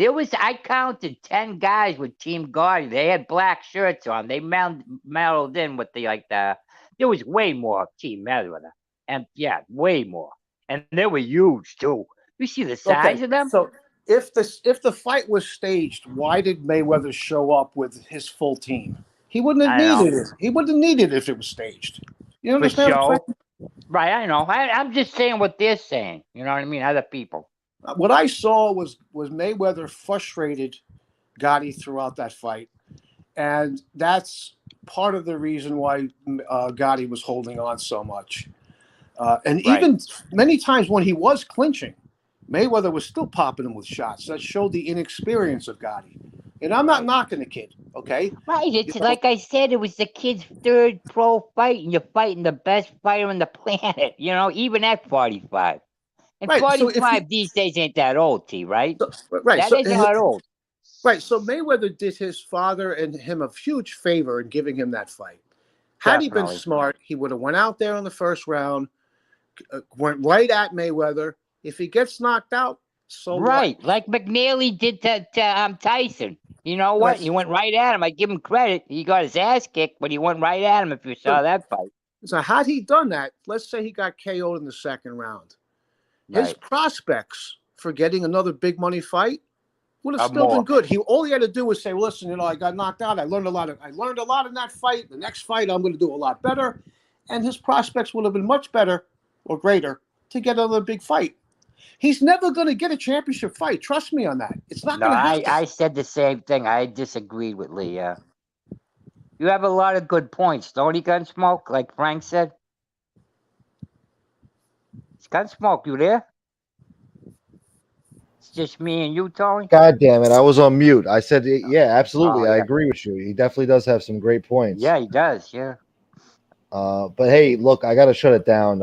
I've been on for 3 hours, and plus Jeff Nadeau is live right now. Gunsmoke, man. I really was. If you can't donate, if you have the money, please donate to Gunsmoke.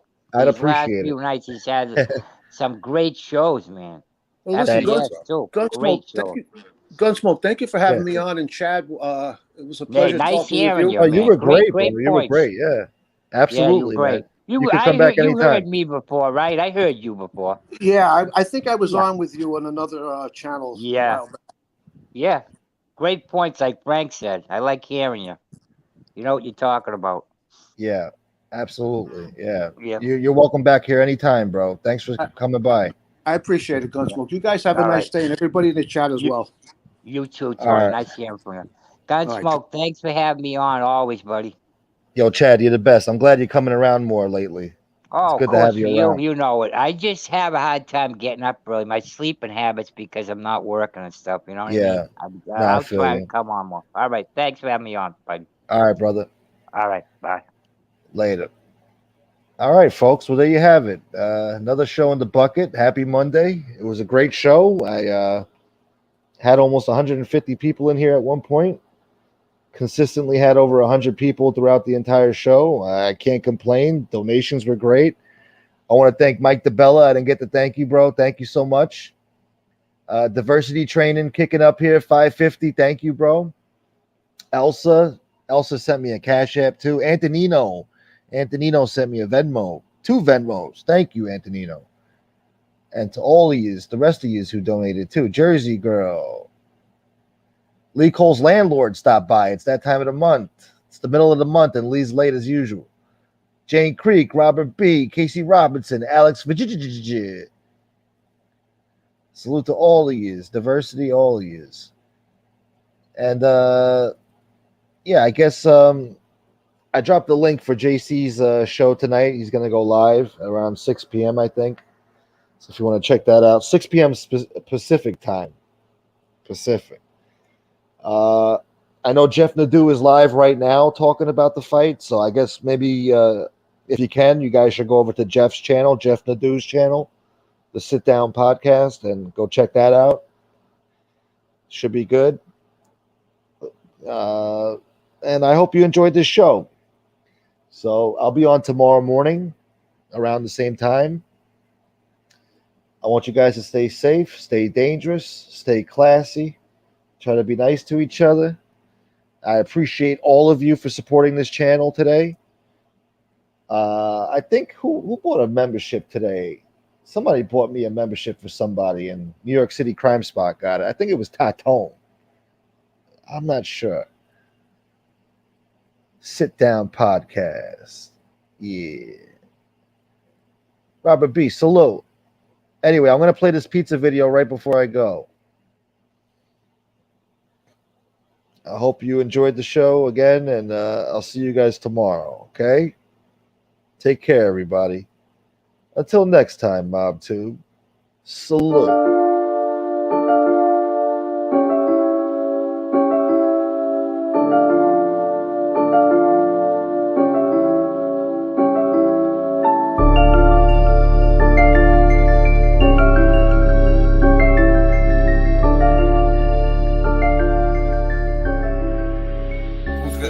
Who am I going to piss off that's going to just shoot me in the fucking head?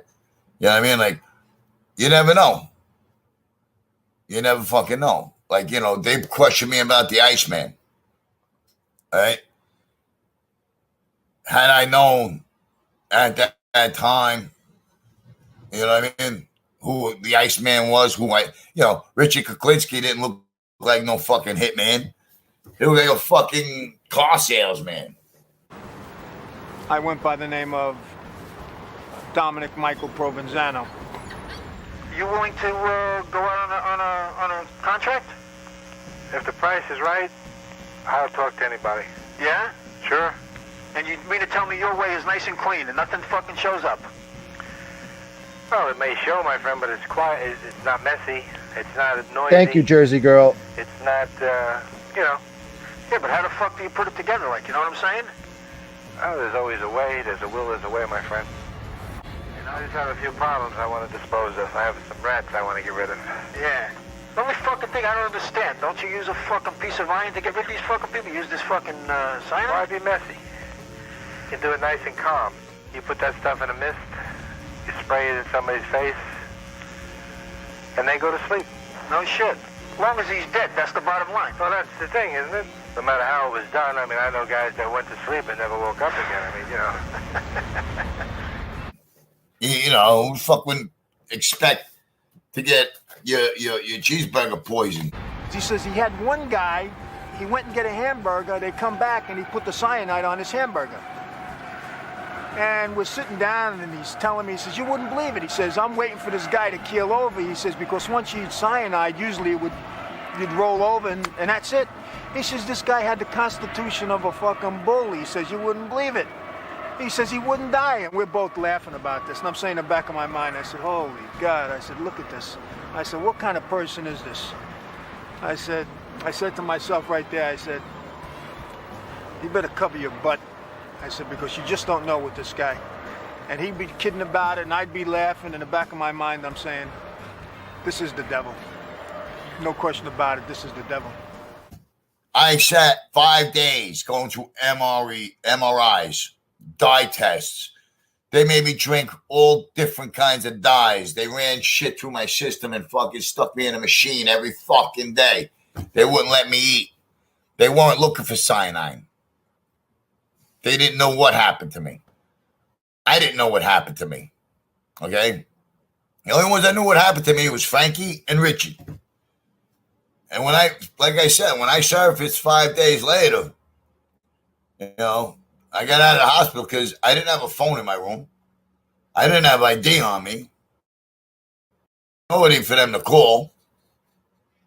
Right? So when I got out of the hospital and made my way back to the office, because for 5 days I laid in a bed sick. I couldn't even think. Throwing up, shitting, throwing up and shitting. You know what I mean?